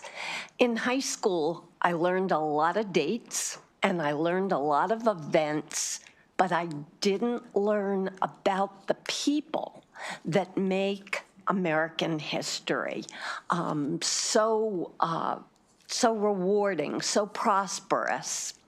And as I got to college, and furthered my study where we learned about the many groups that went through struggles but prospered and enriched our history. That gave me a very different perspective of what our history is really about. So this bill will help ensure that students receive an education that promotes a better understanding and tolerance, considering that curricula have disproportionately underrepresented communities that have historically received discrimination. It'll call to action an intention to reverse that. Blacks, Asians, Jews, Catholics, Native Americans, Irish, recent immigrants have all struggled, but yet so much contributed to and enriched our history in so many unique ways. We need to understand that and celebrate that. And not everybody needs to go to college or should wait to go to college to understand that. Education is such a powerful tool, and it's such an important route for encouraging a more engaged, tolerant, and understanding community. Exposure to diversity is so beneficial in the classroom. It helps people recognize their own biases, practice cultural sensitivity, and show greater engagement. Enhances critical thinking, problem solving, and creativity. Diversity in the classroom specifically has been shown to not only improve attitudes about one's own self, confidence intellectually, but also to help shape positive performances in both schools and the workplace. I want to close with a personal story. When I was in second grade, my parents moved us from Long Island to a small town in north central Pennsylvania. And the first experience that I had was a little girl walking up to me on the playground saying, "You're Jewish? You look just like the rest of us." And I mean, that stuck with me. It just, given I had come from Long Island, it never occurred to me that anyone would think I was any different. And, you know, later these children all became my friends, but that always, it stayed with me that somehow someone thought that I was different. And obviously they got that from their home. And I just always felt that if we had a better platform for understanding and embracing diversity and how that makes us rich instead of different, that would go a long way in tolerance and understanding. Thank you so much for your time, and I turn it over to my panel. Okay, thank you, Senator. Let's go to the two panelists. Andy Culp, why don't you lead off and Again, you're going to be on the up to 2-minute clock, okay? Great. Thank you, Mr. Chair, Madam Vice Chair, and members of this committee. My name is Andy Culp, and I'm here on behalf of the ARC Maryland and the Maryland Developmental Disabilities Council, and you have our written testimony. We support SJ5 because it acknowledges the importance of teaching a culturally diverse curriculum in schools and provides that curricula taught in schools should include all communities that have experienced discrimination, including people with disabilities. It's important to highlight and promote the history, culture, and diversity of Maryland, including people with disabilities, given that over 114,000 students with disabilities receive special education in our schools and represent almost 13% of our student population in Maryland. Our disability community is diverse and our history is rich of stories with people with disabilities who have paved the way for greater equity, inclusion, and access for all. Harriet Tubman is a person who's known as one of the best conductors of the Underground Railroad, but people don't know that she experienced a traumatic brain injury at the age of 13 and had seizures throughout her life, but she still managed to get many people, on the way to freedom. Ed Roberts was an American whose battle with polio left him paralyzed and in need of an iron lung. And in 1962, he was accepted to the University of California at Berkeley, but the university, who was unaware of his disability at the time of his application, initially denied him entrance. So he fought that decision and prevailed, but then he went on to work with the university to develop programs to ensure the inclusion of students with physical disabilities. He's now considered the founder of the independent living movement. And I'd be remiss to not mention Judy Heumann, a woman who used a wheelchair, who was a prominent disability rights activist known as the mother of the disability rights movement, who played a pivotal role in 1977 504 sit-ins in San Francisco, which led to the signing of regulations implementing Section 504, which we all benefit from. So in closing, I think it's important for everyone to know these stories, and we ask for a favorable report on this bill. Thank you. Okay, thank you. Ms. Lamb? Good morning, Chair Feldman, Vice Chair Kagan, and members of the committee. My name is Lauren Lamb. I'm here on behalf of the Maryland State Education Association, which represents 75,000 public school educators across the state. MSEA supports this resolution's affirmation that students deserve an education that accurately reflects history, including the experiences and contributions of groups that have experienced discrimination.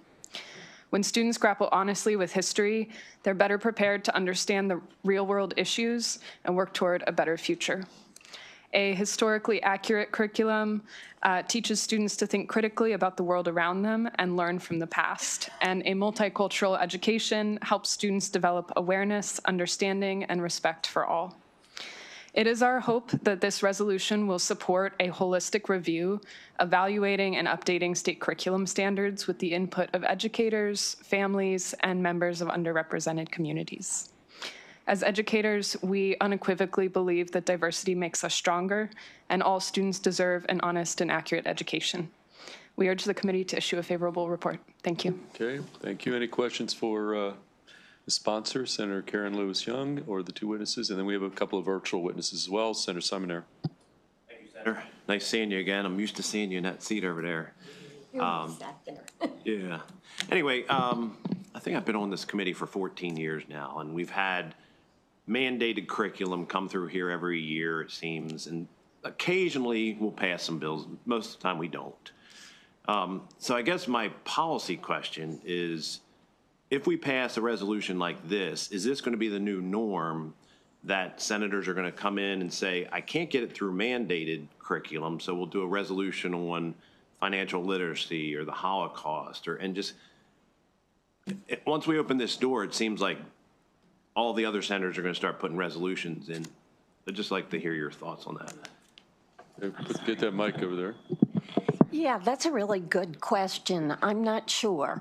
I think it's going to be it could, but that's going to be your responsibility to prioritize. You know, I sit on a committee now where a lot of people come in with a lot of requests. And if this group wants a tax exemption, so does everybody else. So you got to prioritize. Thanks. Okay. Any other questions here? Okay, seeing none. Let's go to our virtual witnesses. I believe we're going to start with the former First Lady of the state of Maryland, Katie O'Malley, is making an appearance here. And welcome, Katie O'Malley, and you're signed up favorable on behalf of the Women's Law Center, so you're going to have, you don't get any special privileges for having been First Lady. You're going to be on the 2-minute clock. Thank you, Chair Feldman. And former judge, that too. Right. Thank you, Chair Feldman and Senator Karen Lewis Jones. Thank you for bringing this important resolution to light. I, quite frankly, can't believe that we have to still be talking about this. As the executive director of the Women's Law Center, we favorably support this bill. This is a bill that is basically going to acknowledge that school curriculum at the elementary and secondary levels need to teach children about our diverse communities, our cultures, our languages, our foods, our music, our religions, so that children are not fearing differences in their communities, but they're embracing it and making sure that they understand the differences that we all have. I'm just like you, Senator. I grew up in a Catholic neighborhood, and I thought everybody was Catholic. I didn't think there was anything different because, as a little kid. But then when I did go to public school, I opened up my eyes to like a whole world of different people and different cultures and things. And I think that it's important, again, because it allows children to realize that we don't have to fear differences. We can learn from these differences, and it can be an engaging thing, especially at the elementary and secondary levels, where children can learn in a really fun way about, just like you said, Senator, people, not just dates and events that happened, but when it comes to history, who are the people that made changes in our world, made changes for the better? Who were the women that were able to fight so that women could 100 years ago get the right to vote? Who were the men, that fought to end slavery in our country? And we need to know our history. We need to know the good, the bad, and the ugly in order for us to move forward as a diverse group that we are. I mean, we are all different. And I thank you for allowing me the opportunity to come talk to your committee. I wish I could be there in person. I'm sure I'll be down there sometime soon in the future, and I welcome any questions. Okay, thank you for your testimony. Any questions for Katie O'Malley, Ms. O'Malley? Seeing none, thank you again for your testimony. We'll move to, is Ingrid Lofgren in the queue? Okay.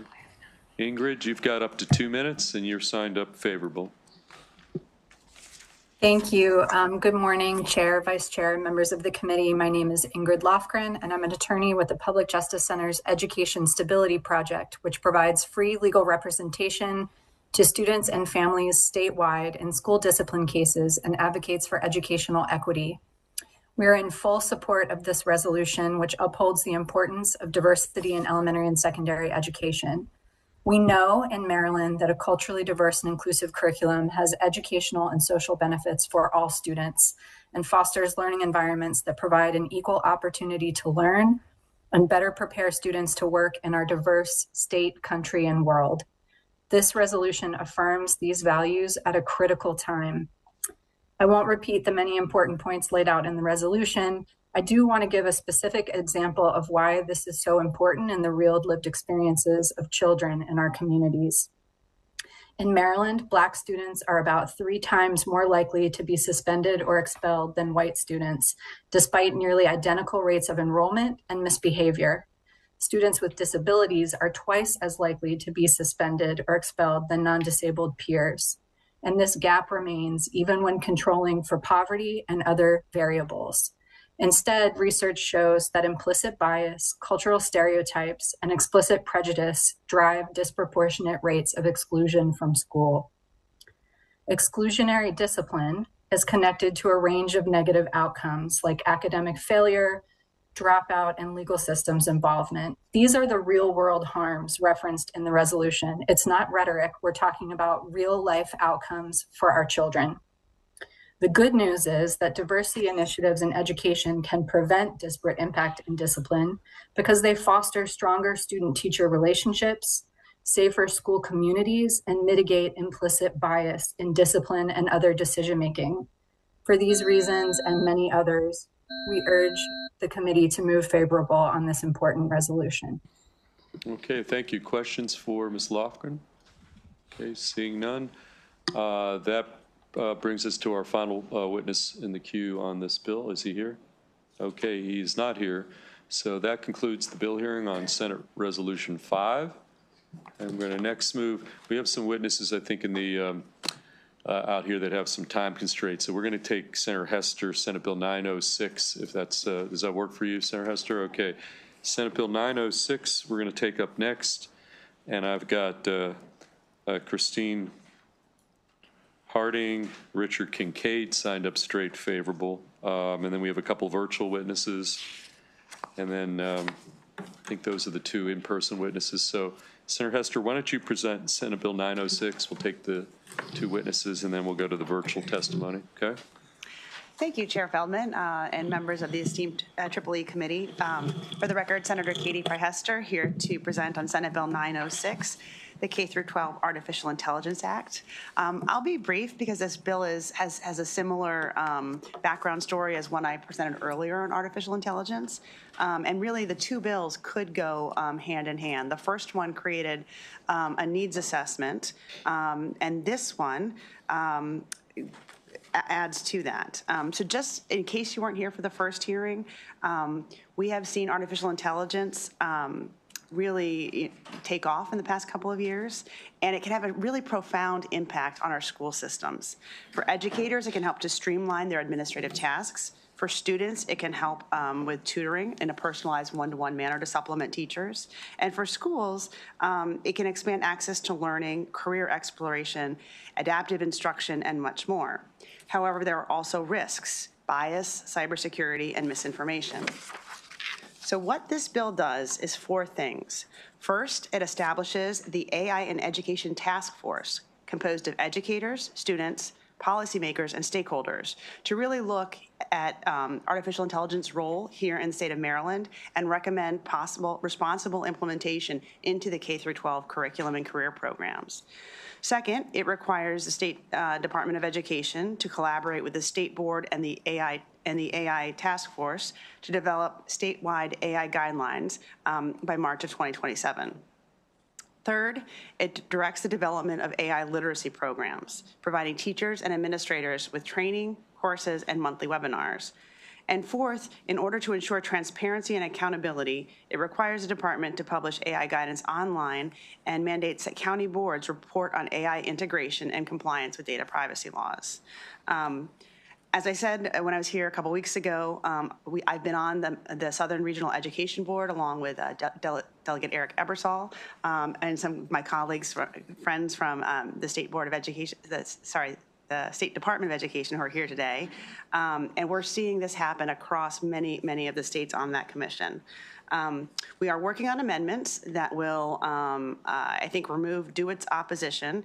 And in collaboration with MSDE, we are trying out to figure out how to bring down the fiscal note and having good discussions in that area. So those amendments are coming.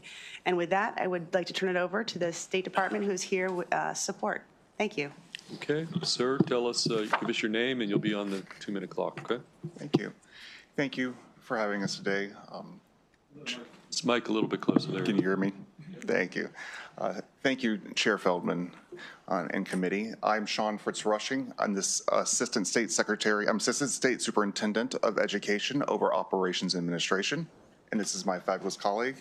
Hello, I'm Erin Senior. I am the Director of Digital Learning and School Library Media in the Office of Teaching and Learning. And we appreciate your time and asking us to join today.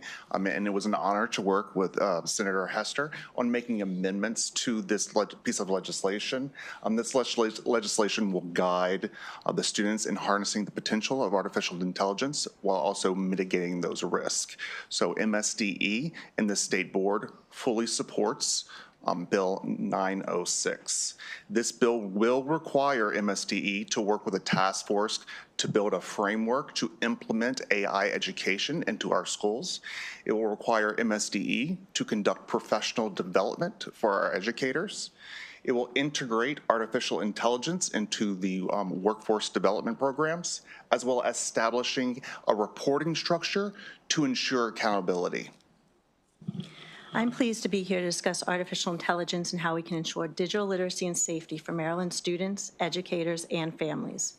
This bill, with agreed-upon amendments, will strengthen current MSD and local school system efforts to foster informed understanding of artificial intelligence so all Marylanders become responsible digital citizens who have the necessary knowledge to safely and properly utilize this digital tool.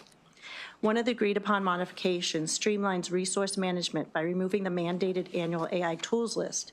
Instead, the Maryland State Department of Education will expand its existing public-facing AI information hub, which already features resources for educators and families, and will soon include dedicated sections for students and self-paced informational modules. It will also include, MSDE will take the lead on the workforce development programs, as well as we will push that implementation timeline back to mid-2026. So we are still working with Senator Hester on the fiscal note. Okay, since you're both kind of here on, you actually could take 4 minutes, but if you're done, then that's good too. But if you want to add any additional thoughts. No, I do think this will propel Maryland as a future, as a leader in education, especially when it comes to artificial intelligence, but that role does come with a cost, and we're still working on that cost. Okay, let's go to our next, pass the mic down to the middle of the table and tell us who you are, and you'll be on the 2-minute clock. Good morning, Mr. Chairman, Madam Vice Chairman and committee members. My name is Christine Harding, and I represent the National Cryptologic Foundation. We proudly support Senate Bill 906, House Bill 1391, entitled Education, Artificial Intelligence, or AI, Guidelines, Professional Development, and Task Force Support. This bill requires the State Department of Education, along with the State Board of Education and the Task Force on AI and K-12 education, to create guidelines for county boards of education on AI use. It also mandates that each county board conduct an annual inventory of AI systems and promotes AI-related training and workforce development. Artificial intelligence, which dates back to the 1960s with the creation of the first AI chatbot, Eliza, has surged in use since the release of ChatGPT in 2022. As AI tools evolve, it's essential for companies, governments, and educational institutions to stay educated on their uses and risks. This legislation aims to provide the necessary guidance and education to ensure safety and ethical use of AI in Maryland's K-12 schools. A few years ago, the NCF and our partner Teach Cyber provided resources and training to Maryland teachers for professional development of cybersecurity. Teacher training in AI is now a necessity, not an option, to ensure proficiency in this technology for the benefit of student learning and safety. For these reasons, I strongly support SB 906, HB 1391, and urge the committee to give it a favorable report. Thank you for your consideration. Thank you. We do have a couple of virtual witnesses, but why don't we take questions for Senator Hester or this panel, and then we'll go to the two, are the virtual witnesses? There's one virtual witness after. Actually, let's bring in the virtual witness, and then we can open questions up for everybody. Which one is it? Okay, Pat Young Pratt. Pat, why don't you have 2 minutes and you're signed up favorable. So let's take your testimony, and then we can take questions, okay? Wonderful. Dear members of the Senate Education, Energy, and the Environment Committee, my name is Pat Young Pratt, and I'm a former Maryland teacher and currently the Chief Academic Officer of Co.org, a national nonprofit organization that believes that every student should have the opportunity to learn computer science and AI. I'm also the leader of an initiative called Teach AI, led by Co.org in partnership with ETS, ISTE, Khan Academy, and the World Economic Forum. There are 44 state education agencies that participate in Teach AI, including Maryland. And so I had the honor of doing an AI in education presentation to the Maryland State Board of Ed over the summer. The policies in SB 906 are based on foundational policy ideas that Teach AI developed and that have the support of groups like the NEA, Council of Chief State School Officers, National School Boards Association, and the State Education Technologies Directors Association. Why is that? Because they're just common sense policies. Create a task force, train teachers, provide guidance, promote AI literacy, connect it to the workforce. And the fact is that students, parents, and teachers want that guidance. 72% of students want guidance on how to use Gen AI responsibly. That's from a report from September 2023. Teachers, 79% say their district does not have AI policies. And so it's a wild west in classrooms with inequities growing by the day. And 54% of parents say their child's school does not have policies on AI tools.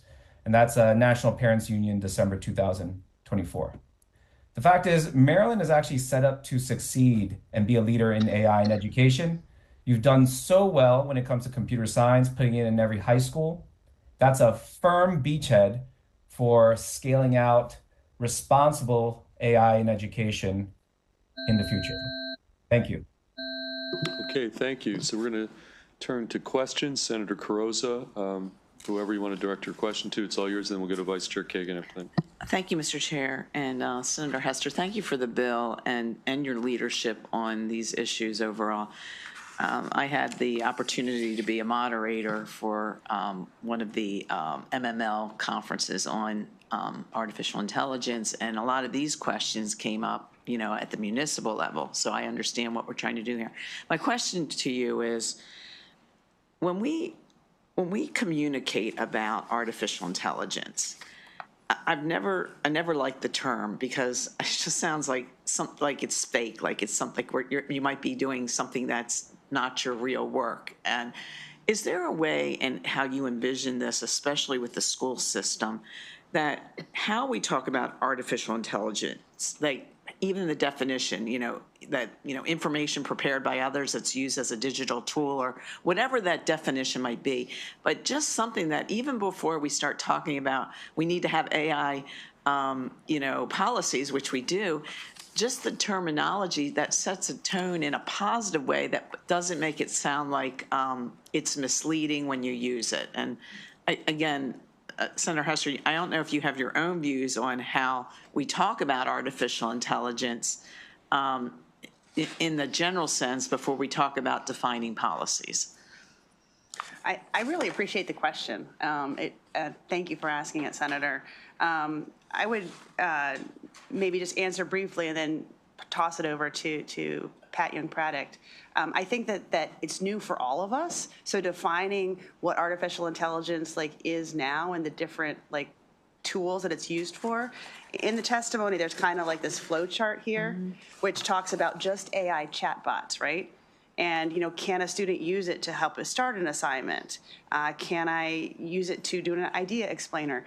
For every single tool, there's a series of questions that everybody is grappling with. So that's why the question is so good. I'm going to turn it over to Pat and see if he can elaborate on what I've just said. But Pat, you've been teed up to give a more robust response there. Go on. Thank you, Chairman. If you want to start an argument in a group of AI experts, ask them to define AI. So Senator Carrozza notes, a definition is important. The problem is that AI is a very broad and vague field right now with very many different instances, from chatbots to movie creators to just the things that are on your phone. So the definition that's out right now for AI is simply machines or programs that mimic tasks normally performed by humans, or mimic tasks that normally require human intelligence.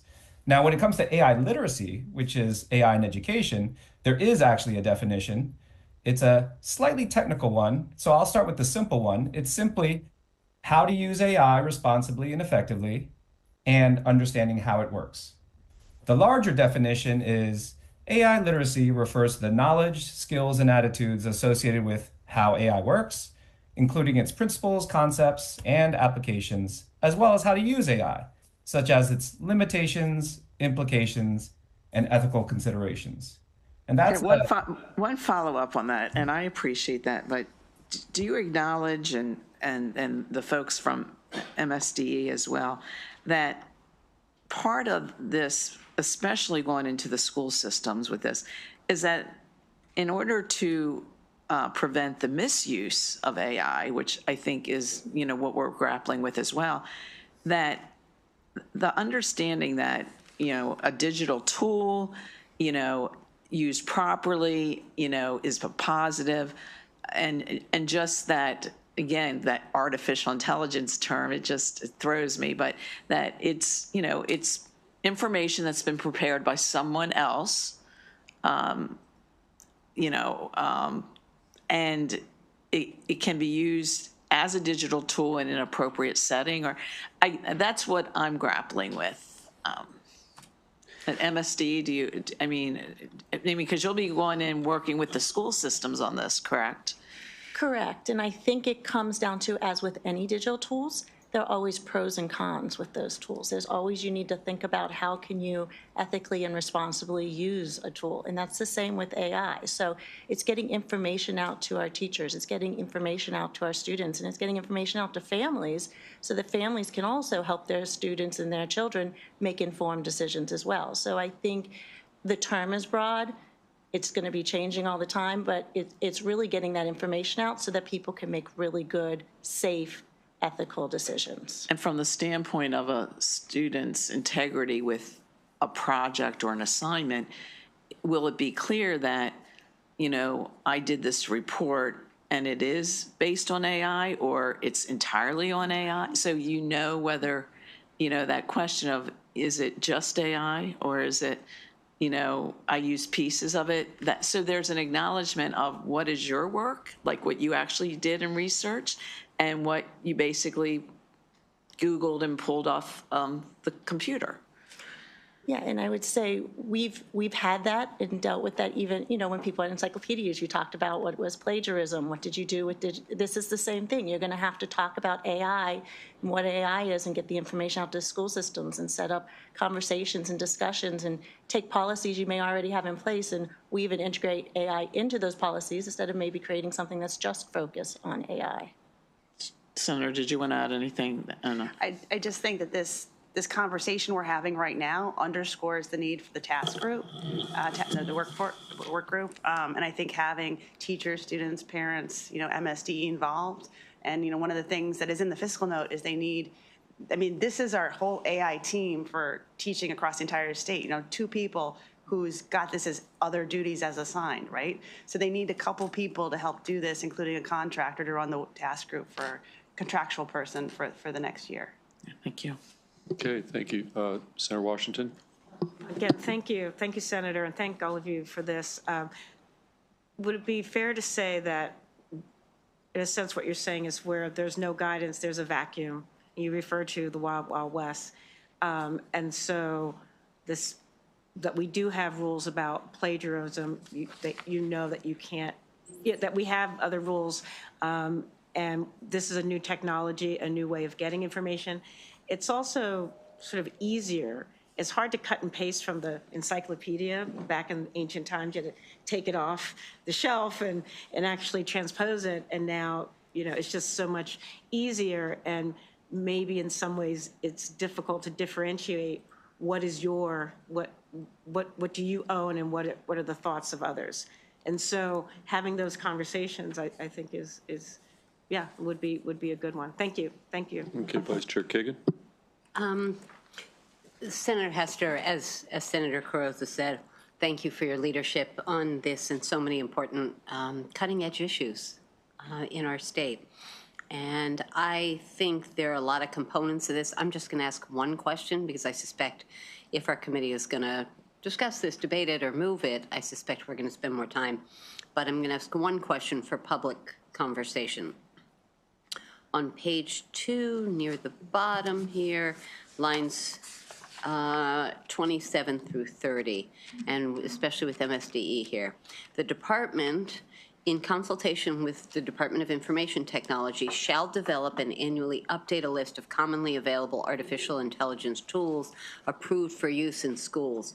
What it doesn't say, and then it goes on that it should be careful about privacy and security, which is obviously huge, really important on this. It's not clear. We were just talking about curricular mandates and stuff. Would then our 24 jurisdictions be able to decide, I'm going to use this one but not that one? I understand this would be the sort of good housekeeping seal of approval list, and we're not going to go off the list. But is it the mandated list that all 24 jurisdictions must use all those because they choose none of them? Can you just talk about that component? Senator Kagan, thank you for the question and for your focus on, security always. So we are cutting, as part of the conceptual amendments, we are cutting on page 2, lines 23 through 30, inclusive of the top 3 lines on the second page. Did you say that and I missed it? I'm sorry if you did. I don't know if we kind of, I was going fast. Okay, right. But so we're cutting that, and that's partially because it's impossible and time intensive to do an inclusive list. Yes. However, I'm going to turn it back to Aaron Senior to talk about the hub, which is where they're starting to populate some things that are with some guidance. Okay, just super briefly, if you would, just one of you, if you could. Thank you. So MSD has started the creation, which is available to the public, of an AI information hub. It's divided into gathered resources, lesson plans, considerations.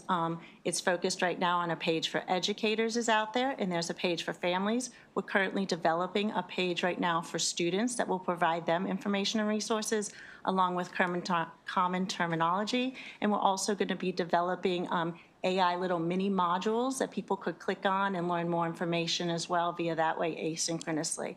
So it will provide information out to those school systems. That's helpful. My office now has an AI written down policy for how my staff and interns engage on artificial intelligence, but it's complicated.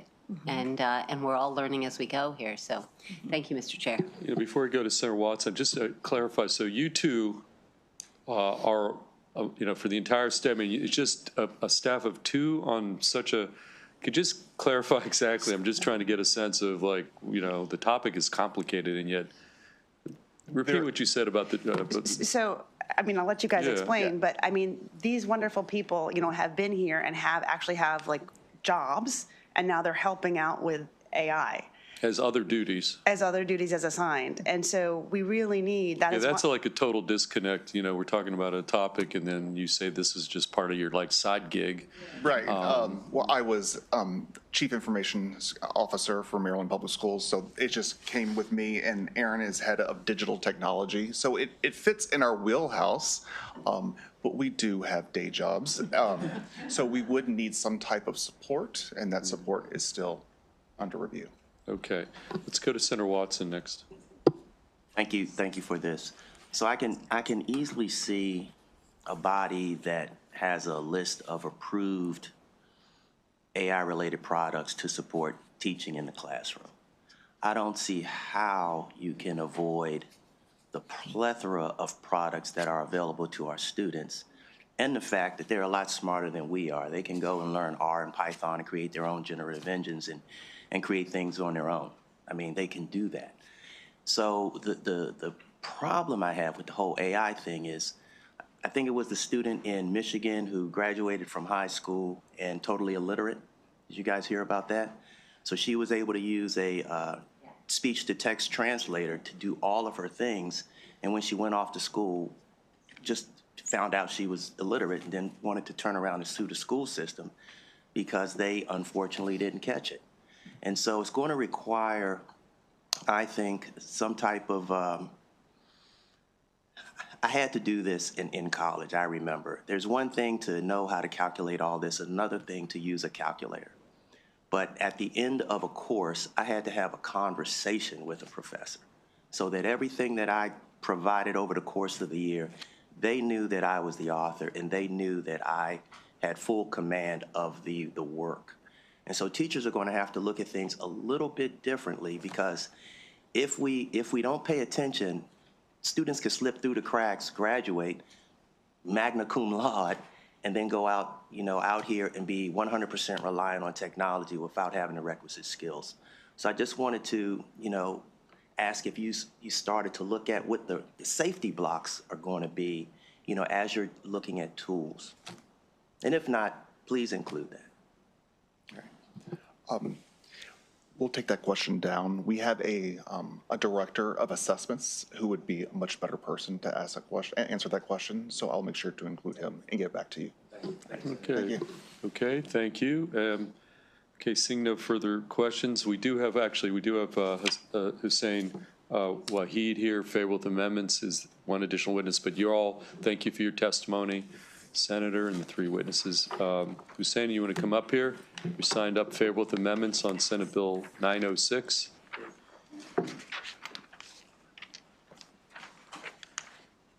You'll be the final witness on the bill.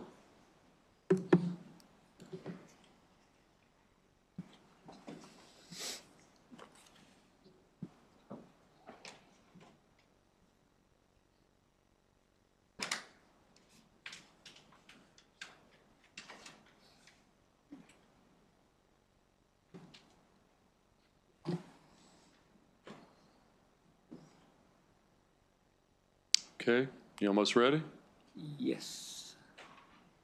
I was signed up for the previous bill also, but somehow my name was not called in. That's fine. It's great to have this chance to be able to provide input with respect to the initiatives, advanced technology acceleration initiatives that we have with University of Maryland, College Park. It helps to see these bills in place, progressing.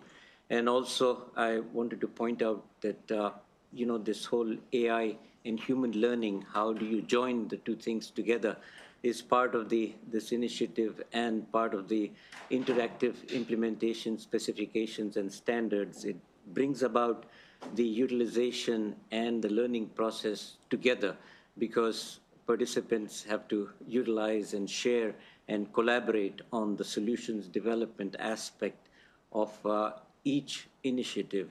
So it goes sector by sector and it enriches each sector information that goes into the interactive specifications and standards, and that is the reason there is a transformative economic efficiency that is delivered. With the programs in place, it's great, and even if certain programs were not accessible to the citizens, this approach facilitates that process without the utilization or you know, taking time from stretched people who are already working on many different aspects.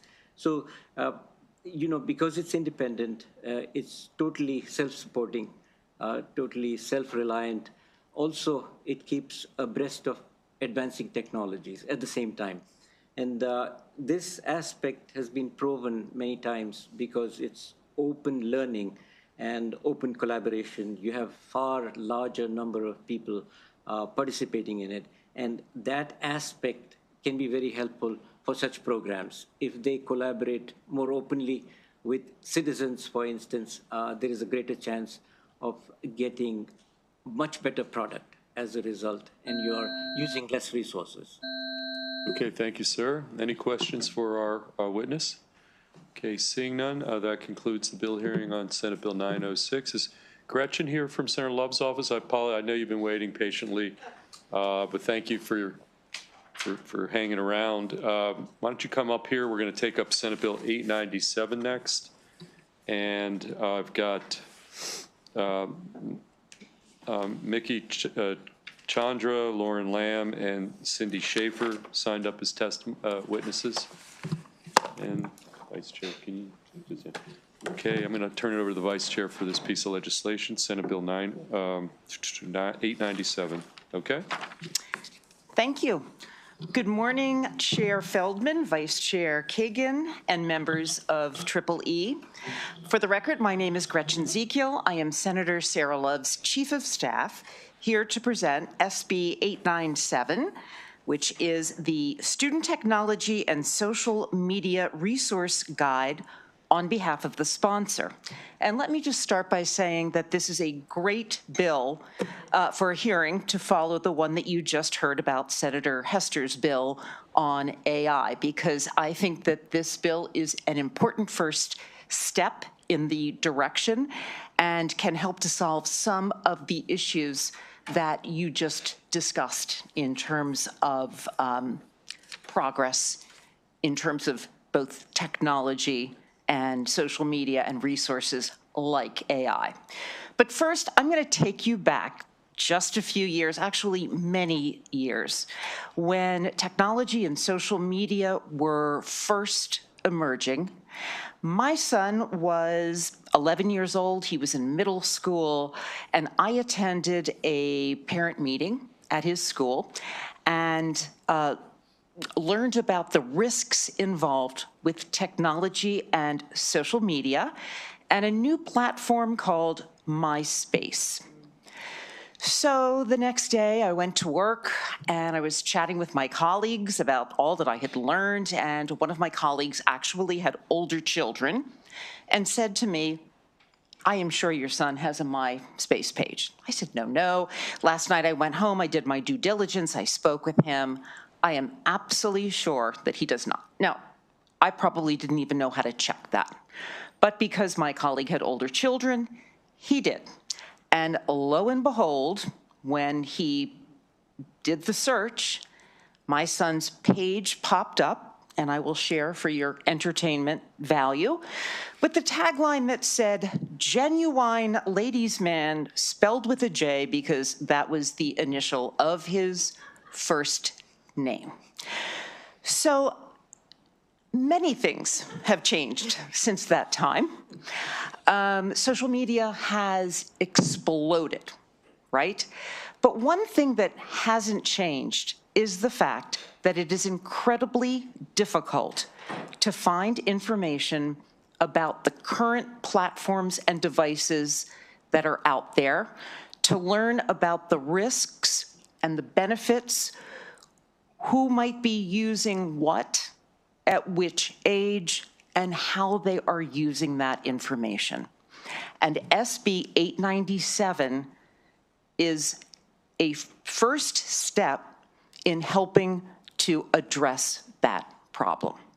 So if this bill is passed, it will allow the creation of a consumer product guide for technology and social media that will target K through 12 Maryland public school students.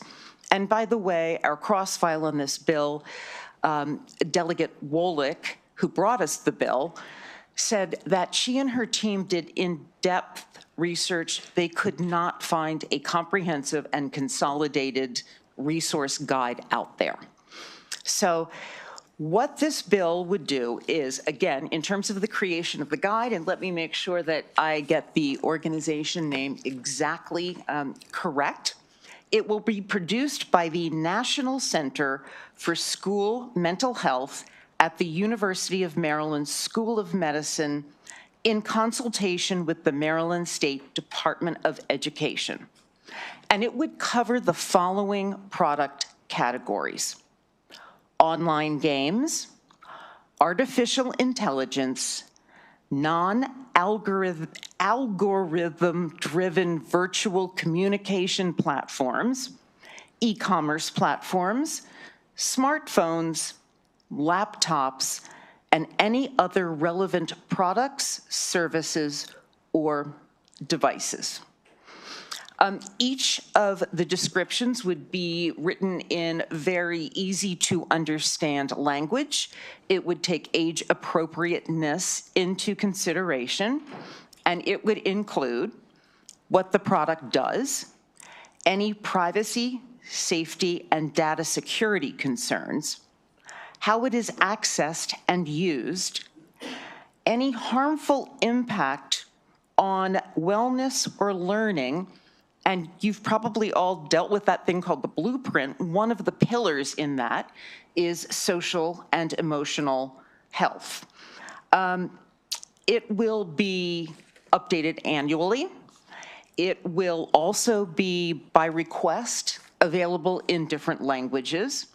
And it will be produced in 3 phases.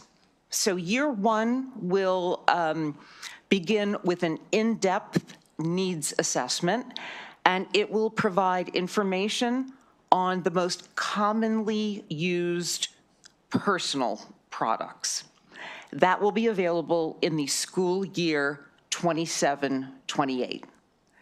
In year 2, the center is going to add information on products that are used for educational purposes. That will be available in school year 28-29. And in year 3, the center is going to create, it's sort of similar to what Senator Hester's panel was talking about in terms of a hub for AI, a center or hub that would be available, searchable, et cetera, on both commonly used products for personal use, educational use, and anything else that is going to be relevant. It would be distributed to, it would be posted on the Maryland State Department of Education's website, all the local Board of Education websites. It would be distributed to every public school in Maryland and each one of their PTAs, most likely in a PDF format. And what it really would do is it would help those who either have, care for, or work with school-age children in the public school system to make informed choices, recommendations, and decisions about how to use technology and social media with this particular group. So for these reasons, I ask for a favorable report on SB 897. Thank you, Ms. Ezekiel. You did a very thorough job. I know that Senator Love is very well represented here. Thank you. Mickey Chandra, do you want to kick us off with your testimony? You have up to 2 minutes. Okay, thank you for this opportunity. Good morning, senators and members of the Maryland General Assembly. My name is Mickey Chandra. Today I offer testimony in support of Senate Bill 897 as an advocate for the Free State PTA and as a parent of 2 middle school students in Montgomery County. Like many parents in my community, I have witnessed firsthand the ugly underbelly of peer-to-peer social media. The risks are far greater than most of us know, and we are not wired to automatically detect threats in this space. Due to the proliferation of our children's personal data across the internet and lack of advanced privacy safeguards within social media apps, our children are exposed to a highly predatory environment. It is possible for bad actors to systematically scan the web and create a dossier on a child and that child's network. It is in that environment that where the most dangerous cases of exploitation begin. Our children expose themselves unknowingly when they engage on social media platforms that do not have the necessary privacy protocols. A different but more pervasive and long-term danger is the dumbing down of our children. NAEP data, known as Nation's Report Card, shows how the rise of smartphones and social media has mostly wiped out gains made over the last 5 decades in math and reading for 13-year-olds. 73% of math and 88% of gains in reading have been lost since 2012. These effects are concentrated in the lowest performing and the most disadvantaged and at-risk students. These effects, sophisticated algorithms have stolen upwards of 5 hours of a teenager's day and have devastated the ability to concentrate and focus. Until the proper guardrails are built, our primary and secondary students need guidance to more safely navigate social media. I ask that our educational institutions think twice before engaging with students on social media platforms.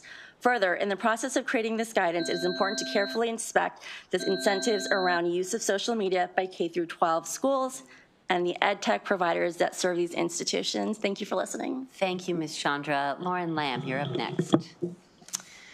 Thank you, Chair Feldman, Vice Chair Kagan, members of the committee. For the record, I'm Lauren Lamb with the Maryland State Education Association. As educators, we know that students' learning is impacted by their experiences outside the classroom, and social media and digital devices are increasingly a large part of those experiences. According to Pew Research, 95% of teenagers in the U.S. have access to a smartphone, and a majority of teenagers say it would be difficult to stop using social media. The CDC reports that 16% of high school students have been bullied through social media, and it's widely recognized that the contents of adolescents' social media feeds impact their self-esteem and mental health. Though technology has clear benefits, including for education, young people are simultaneously suffering the effects of unregulated social media practices and online content, including invasive data collection, targeted advertising content, misinformation, and harassment. Last year, the General Assembly took action to make Maryland the second state in the U.S. to require that online platforms institute policies to keep children safe online, and especially on tools that are designed to be addictive. This bill is a thoughtful extension of that goal. The guide created by the National Center would provide students, families, and educators with research-backed guidance on social media and technology, especially necessary right now for AI tools. Children and those who care about and for children need to be informed about the risks and benefits of the ever-changing technology landscape. We support this effort, and I urge a favorable report. Thank you. Thank you, Ms. Lamb. Cindy Schaefer, why don't you wrap us up, and then we'll see if there are questions. Great. Good morning.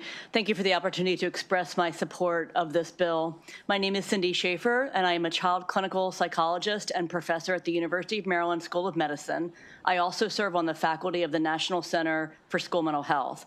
If passed into law, I would lead this effort for the National Center alongside other skilled center faculty and staff and the MSDE. The proposed resource guide would greatly benefit Maryland's families.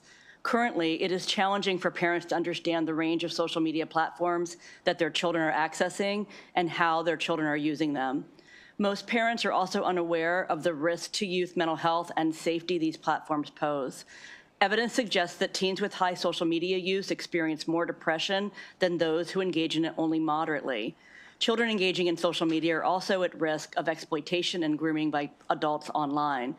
Even when parents understand these risks, they often lack skills for how to limit their child's social media consumption or how to communicate effectively with them about it.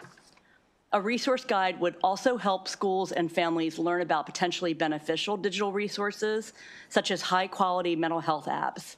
Research suggests that 65% of all U.S. teenagers have already used a digital tool to help them with a mental health concern, and teens are now more likely to seek help for mental health concerns from websites, social media, and apps than they are to talk with a friend, a caregiver, a mental health provider, a school official, a doctor, or a crisis helpline. The quality of available digital tools and the accuracy of information they provide varies tremendously, and some are potentially dangerous. A landscape analysis of which high-quality digital therapeutics are available and how they might be provided to Maryland's young people could expand youth access to robust mental health supports, which ultimately has the potential to lower state health care costs. The National Center for School Mental Health is well positioned to do this important work. Thank you. Schaefer, thank you all for your testimony. And again, Ms. Ezekiel, thank you for your presentation. And I see no questions, so that completes the hearing on Senate Bill 897, and back to the chair. Okay, thank you. Let's go to Howard County Senators have a one-person witness presentation, local bill, and Senator Hester will present the bill. On behalf of Howard County Senators, Senate Bill 574. Senate Bill 574.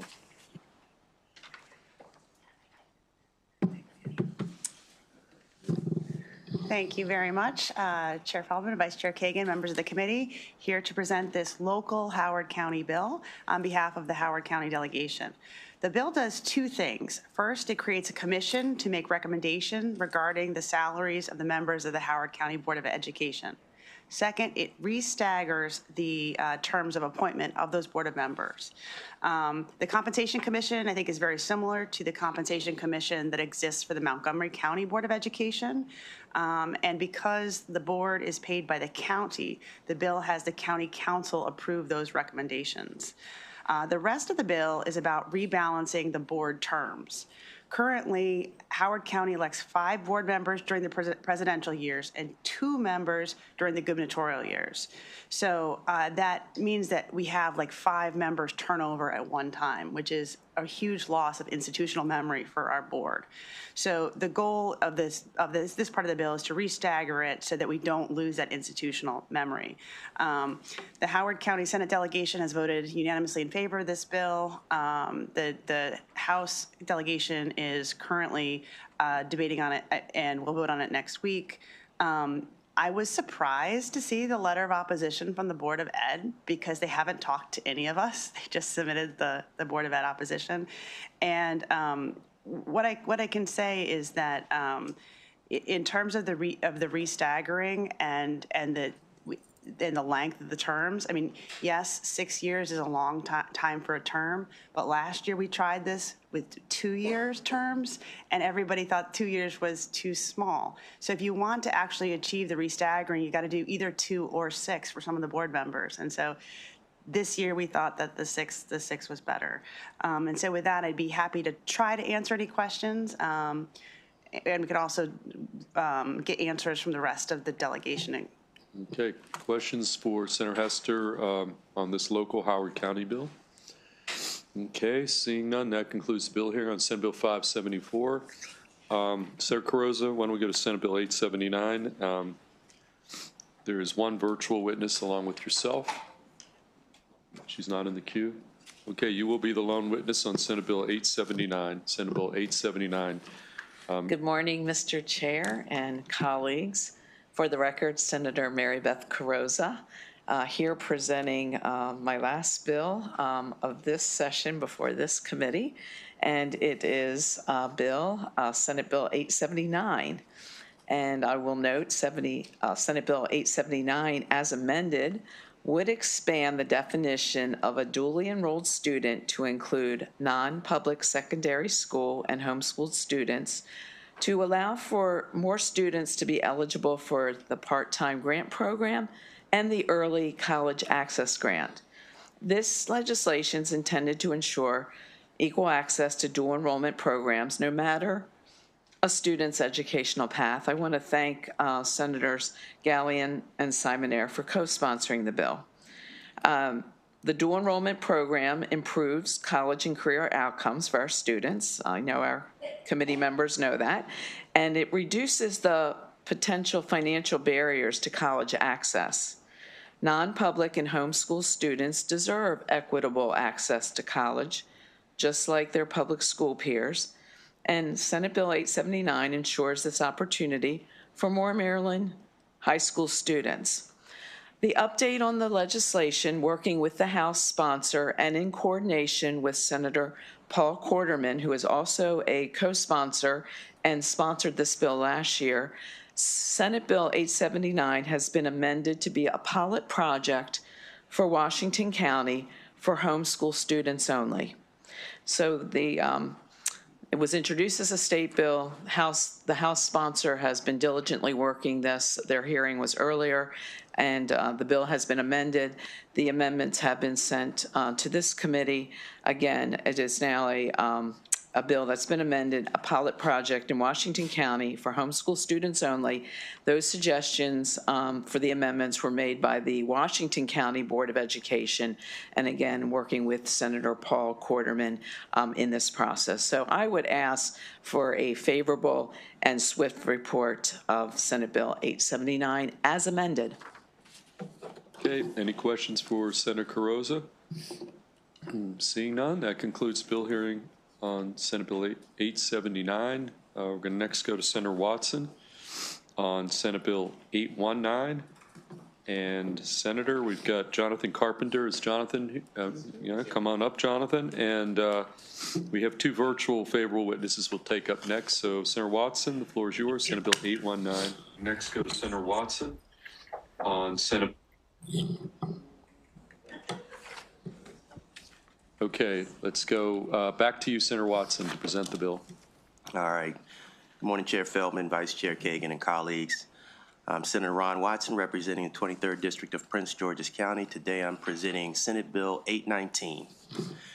By passing Senate Bill 819, Maryland would become the 47th state to adopt an open enrollment policy in our county public schools. This enabling legislation is not a mandate, but a choice county school boards may make to allow students to attend schools in a different area. The bill would provide parents the opportunity to choose the public school best suited for their child's needs. Adopting open enrollment policies would authorize students to attend, free of charge, a public school outside of their geographic zone, even across county lines, opening doors to a wider range of educational opportunities. For years, our school system has relied on geographic boundaries to determine where students attend school. While this system may have seemed adequate in the past, it has become clear that it fails to meet the diverse needs of our students. Too many students are being denied access to the educational opportunities they need to thrive because they are confined to schools that lack the resources, specialized programs, or simply are not the right fit for their individual learning styles. This bill is significant because it recognizes that one size does not fit all when it comes to education. Think back to when you were a child, or if you knew a child who was passionate about aeronautical engineering, computer programming, or music, but the neighborhood school didn't offer a specific program or course that caters to their needs or interests. Because of this, their potential is stifled simply because of where they live. This bill would allow that child the opportunity to attend a school where they can access their desired program and thrive. Open enrollment provides access to a better learning environment, resources, and specialized programs. So by passing this bill, we can expect to see significant improvements in the quality of education throughout our counties. Students will be more engaged, motivated, and prepared for college and careers. In a 2023 Ed Choice report, administrators in Arizona, North Carolina, Indiana, and Florida stated that open enrollment encouraged them to innovate by creating new programs or improving existing programs to attract and retain students. Additionally, since local school funding follows the student, school administrators would be incentivized to improve students' educational experiences. Furthermore, the opportunity for open enrollment will be openly publicized, and applications will be accessible to all families, regardless of their background or socioeconomic status. Children can't control where they live, but we can give them a better school choice. Let's bridge this gap, and I urge a favorable report on Senate Bill 819. Okay, thank you, Senator Watson. Let's go to Mr. Carpenter, and you'll be on the 2-minute clock. Yes, thank you, Mr. Chairman, Vice Chair Kagan. I want to thank you guys, members of the committee, Jonathan Carpenter, Greenville Consulting Group. Thank you, Senator, for this bill. Senate Bill 819, open enrollment, we urge a favorable vote. Providing parents with greater choice in selecting the best school for their child's needs, encouraging schools to improve their programs to attract students, potentially increasing student achievement by allowing access to higher performing schools, promoting school diversity, and mitigating the issue of address sharing where families falsify residency to gain access to better schools within a district. Empowers parents. Open enrollment gives parents the ability to choose a school that best suits their child's learning styles, interests, and academic needs, regardless of where they live within a district. By allowing students to choose schools, it creates a competitive environment among schools, incentivizing them to improve their programs and offerings to attract more students. Increasing access to better schools. Students from lower performing areas can access higher performing schools within the district, potentially leading to better educational opportunity. Reduction in socioeconomic segregation. Open enrollment can help to diversify schools by allowing students from different socioeconomic backgrounds to attend the same school. Address sharing, something that happens and we know, but by providing legal options for students to attend different schools, it can deter families from resorting to falsifying residency to access better schools. And to promote school accountability. Schools are more accountable to parents and the community when they need to attract and retain students through open enrollment. For these reasons, we urge a favorable vote on Senate Bill 819. Thank you. Okay, thank you. Actually, we've got two virtual witnesses favorable. Let's just pull them in, and then we'll just take questions for anybody who wants to. We've got Peter Stewart and Ian Kingsbury. Mr. Stewart, you're signed up straight favorable, and you've got 2 minutes, so why don't you proceed, okay? Great. Senators and committee staff, I'm Peter Stewart with K-12, and I'm testifying in support of Senate Bill 819. During the first 10 years of my career, I worked in traditional schools as a teacher, curriculum coordinator, principal. But since 2000, I've worked with public school districts, public school boards, and charter groups in about 30 states to start new and innovative schools. In many of these states, I have seen up close the power of open enrollment, and that's what I'm going to speak about today. In states governed predominantly by Democrats and blue states, open enrollment is by far the most popular and least controversial form of school choice. States like California, Washington, Oregon, Wisconsin, Colorado, New Mexico, Minnesota, Delaware, Vermont, Maine, and others have well-established open enrollment laws and a tradition of ensuring parents understand them. In Minnesota and Wisconsin, states about the same size as Maryland, after 30 years of open enrollment being the laws of the land there, roughly 10% of families across the state now use open enrollment to enroll their children in districts outside of their district of residence. Closer to you, About 7% of families in Delaware do the same, and 15 of 16 districts participate in their open enrollment law that goes back to 1996. In these states, open enrollment is neither controversial nor even remarkable. It's just a part of the landscape. Open enrollment laws were often passed at the same time as charter laws to give school districts and public school districts the same opportunities to innovate and compete for students. By and large, they are not opposed by teachers' unions since the students do not leave the traditional public school system. They simply transfer from one public school district to another. Innovative superintendents and school boards like them because it allows them to start new schools, new programs like a Montessori K through 3 elementary school, and they can attract students both from their district residents as also those in the neighboring districts. In many states, open enrollment is a tool to help address the legacy of redlining, where both housing and educational opportunities were deeply limited for poor and minority families. SB 819 allows districts that want to embrace open enrollment to do so, but does not require all districts to enroll non-resident students. Many districts will opt out, at least for the first few years. For those districts who accept open enrollment, they can determine how to accept in each school. SB 819 seems to promote a very controlled experiment in open enrollment. Thank you. Okay, thank you, Mr. Stewart, who's calling in from Bozeman, Montana. I have been there. I Why am. don't you stay in the queue, because in case we get some questions, let's bring our final witness, Ian Kingsbury, who's calling in from Massachusetts. So Senator Watson's, okay, Mr. Kingsbury, you've got up to 2 minutes. You'll sign, you'll testify straight favorable, and then we'll take questions for the two folks at the table and the two virtual witnesses. Mr. Kingsbury, you can proceed. Thank you and good morning.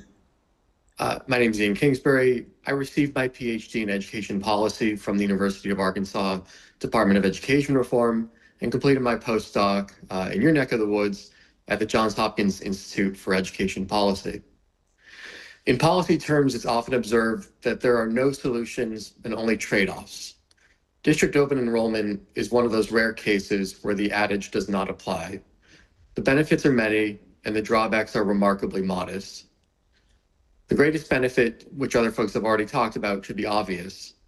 Families are empowered to make decisions about which schools are right for their kids, whether they're seeking a higher performing district, a school with more advanced placement offerings, or a fresh start for their child's social life or friend group without uprooting the entire family. District open enrollment gives them those options by breaking the historical link between zip code and school assignment.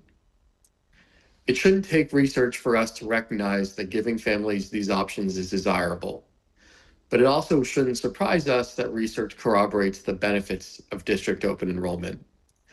Specifically, researchers have observed that families typically switch from lower performing districts to higher performing districts. Further, interviews with district administrators indicate that open enrollment encourages schools to innovate and become more deliberate in their efforts to retain or attract students. The Reason Foundation grades each state on their open enrollment laws. Maryland, unfortunately, receives the lowest possible score. It would be prudent and a service to students and families to follow the trend occurring elsewhere and to ensure that Maryland remains a premier place to live, work, and raise a family. Thank you. Okay, thank you, Mr. Kingsbury. So we've got any questions for Senator Watson, the sponsor, or the three witnesses? Senator Carrozza.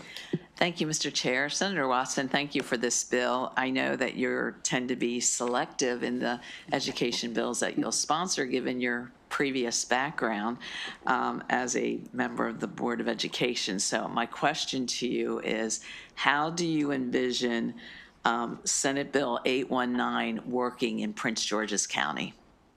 So we have something called state-rated capacity for each and every school.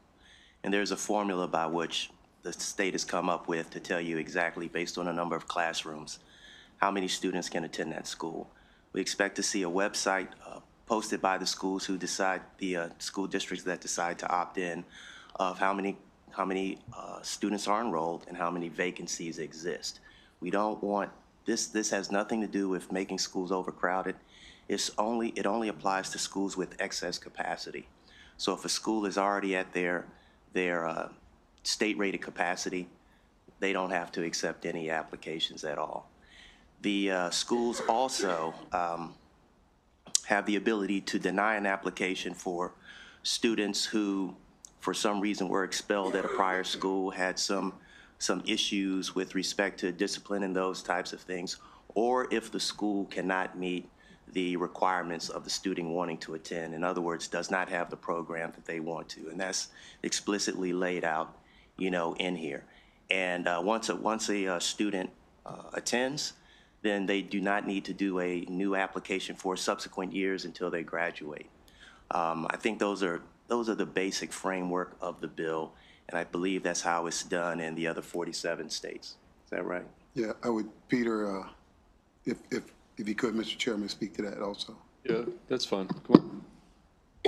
Oh, I'm sorry. Please go ahead. Oh, Peter, I'm sorry. Oh, I Mr. apologize. Stewart. Oh, Peter Stewart, I apologize. I apologize. Mr. Stewart, yeah, if you can respond. That is pretty similar state by state. Some states mandate that if you do have space, you do have to take students. This bill does not do that.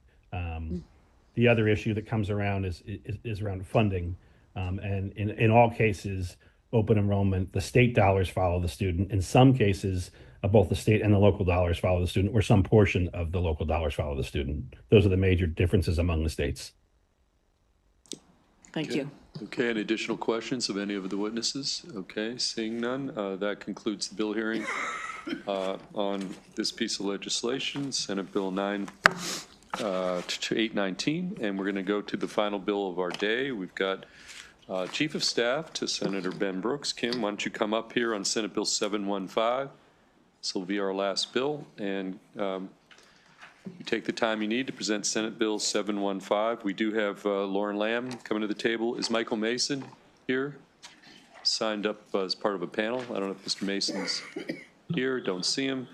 So why don't you proceed with Senate Bill 715? Thanks, Chair.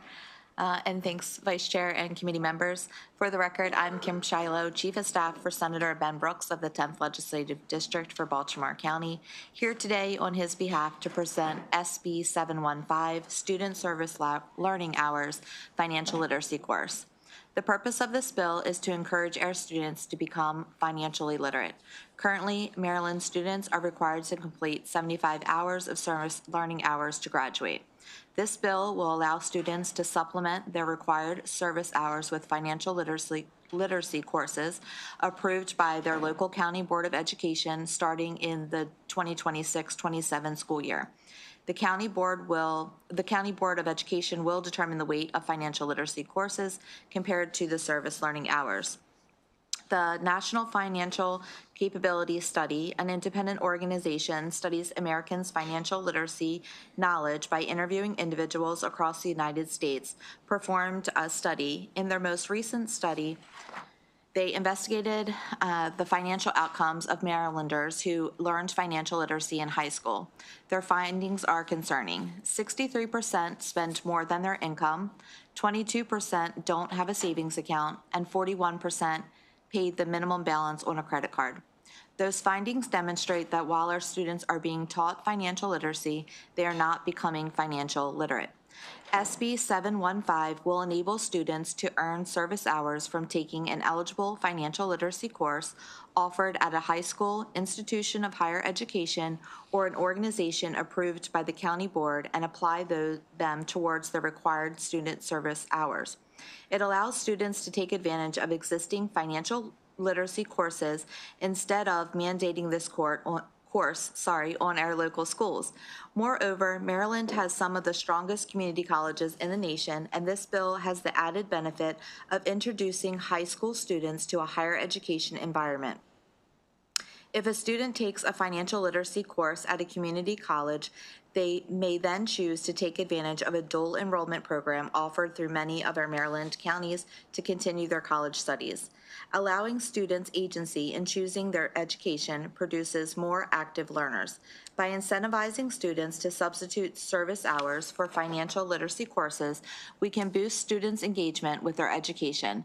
We can make our students book smart, but if they are not also money smart, we have failed to properly equip them with necessary life skills. Under SB 715, Maryland Public Schools will produce well-rounded students equipped with both financial literacy skills and values of community service. For these reasons, we are requesting a favorable report. Okay, Ms. Lamb. Hello, members of the committee. For the record, I'm still Lauren Lamb with the Maryland State Education Association in support of Senate Bill 715. We recognize the value of educating students on financial literacy as we prepare them for the future. And in each of Maryland's counties, financial literacy is either embedded in graduation required courses or offered as a standalone course. But for students who might want additional financial literacy education, this bill provides a creative incentive by offering service hours for students taking dual enrollment courses at institutions of higher education. We really appreciate this innovative approach to promoting financial literacy education. This bill does not issue mandates on how schools should structure their courses or on how educators should teach. Instead, it's incentivizing students to challenge themselves with dual enrollment courses and rewarding them with service hours toward their graduation requirement. We urge a favorable report. Thank you. Okay, questions? Senator Carrozza? Thank you, Mr. Chair. Please thank Senator Brooks for this bill, and I also see Senator Watson as a co-sponsor. We have been trying for years on pushing for the financial literacy and a couple different approaches in the past. And this seems to me, with the student service hours and combining it with the financial literacy course with no fiscal note, really appears to be a pathway forward. And this is really important. I constantly hear, from our local businesses that are actually involved on a volunteer. They volunteered like junior achievement centers to provide this. So again, I want to thank Senator Brooks. My question just would be to take back to him that it looks to me that it also you're confirming that it provides the flexibility that the local school boards would need to implement? Yes, and we did have conversations with MSD and NABE. I think some of their concerns is that it still is perceived to be a mandate, only because, we're requiring the schools to count those service hours if they take financial literacy classes. Those conversations are still ongoing, but I do think Senator Brooks is open to working with them and making clear that it could be an enabling piece of legislation. Because it's not in the fiscal note as far as a mandate, right. And there's no fiscal note. Right. Okay, any additional questions for the panel? Okay, seeing that concludes. One very quick question. Oh, okay, Vice Chair Kagan. Kim, sorry, I had to cough my brains out outside. Has this been done anywhere else, to your knowledge? Not to our knowledge. Okay. Thank you. Yeah. Okay. Thank you. Of course. Any additional questions? Okay, seeing none, that concludes bill hearing on Senate Bill 715 and concludes our bill hearings for today. Thank you. Tell me when we go off stream here.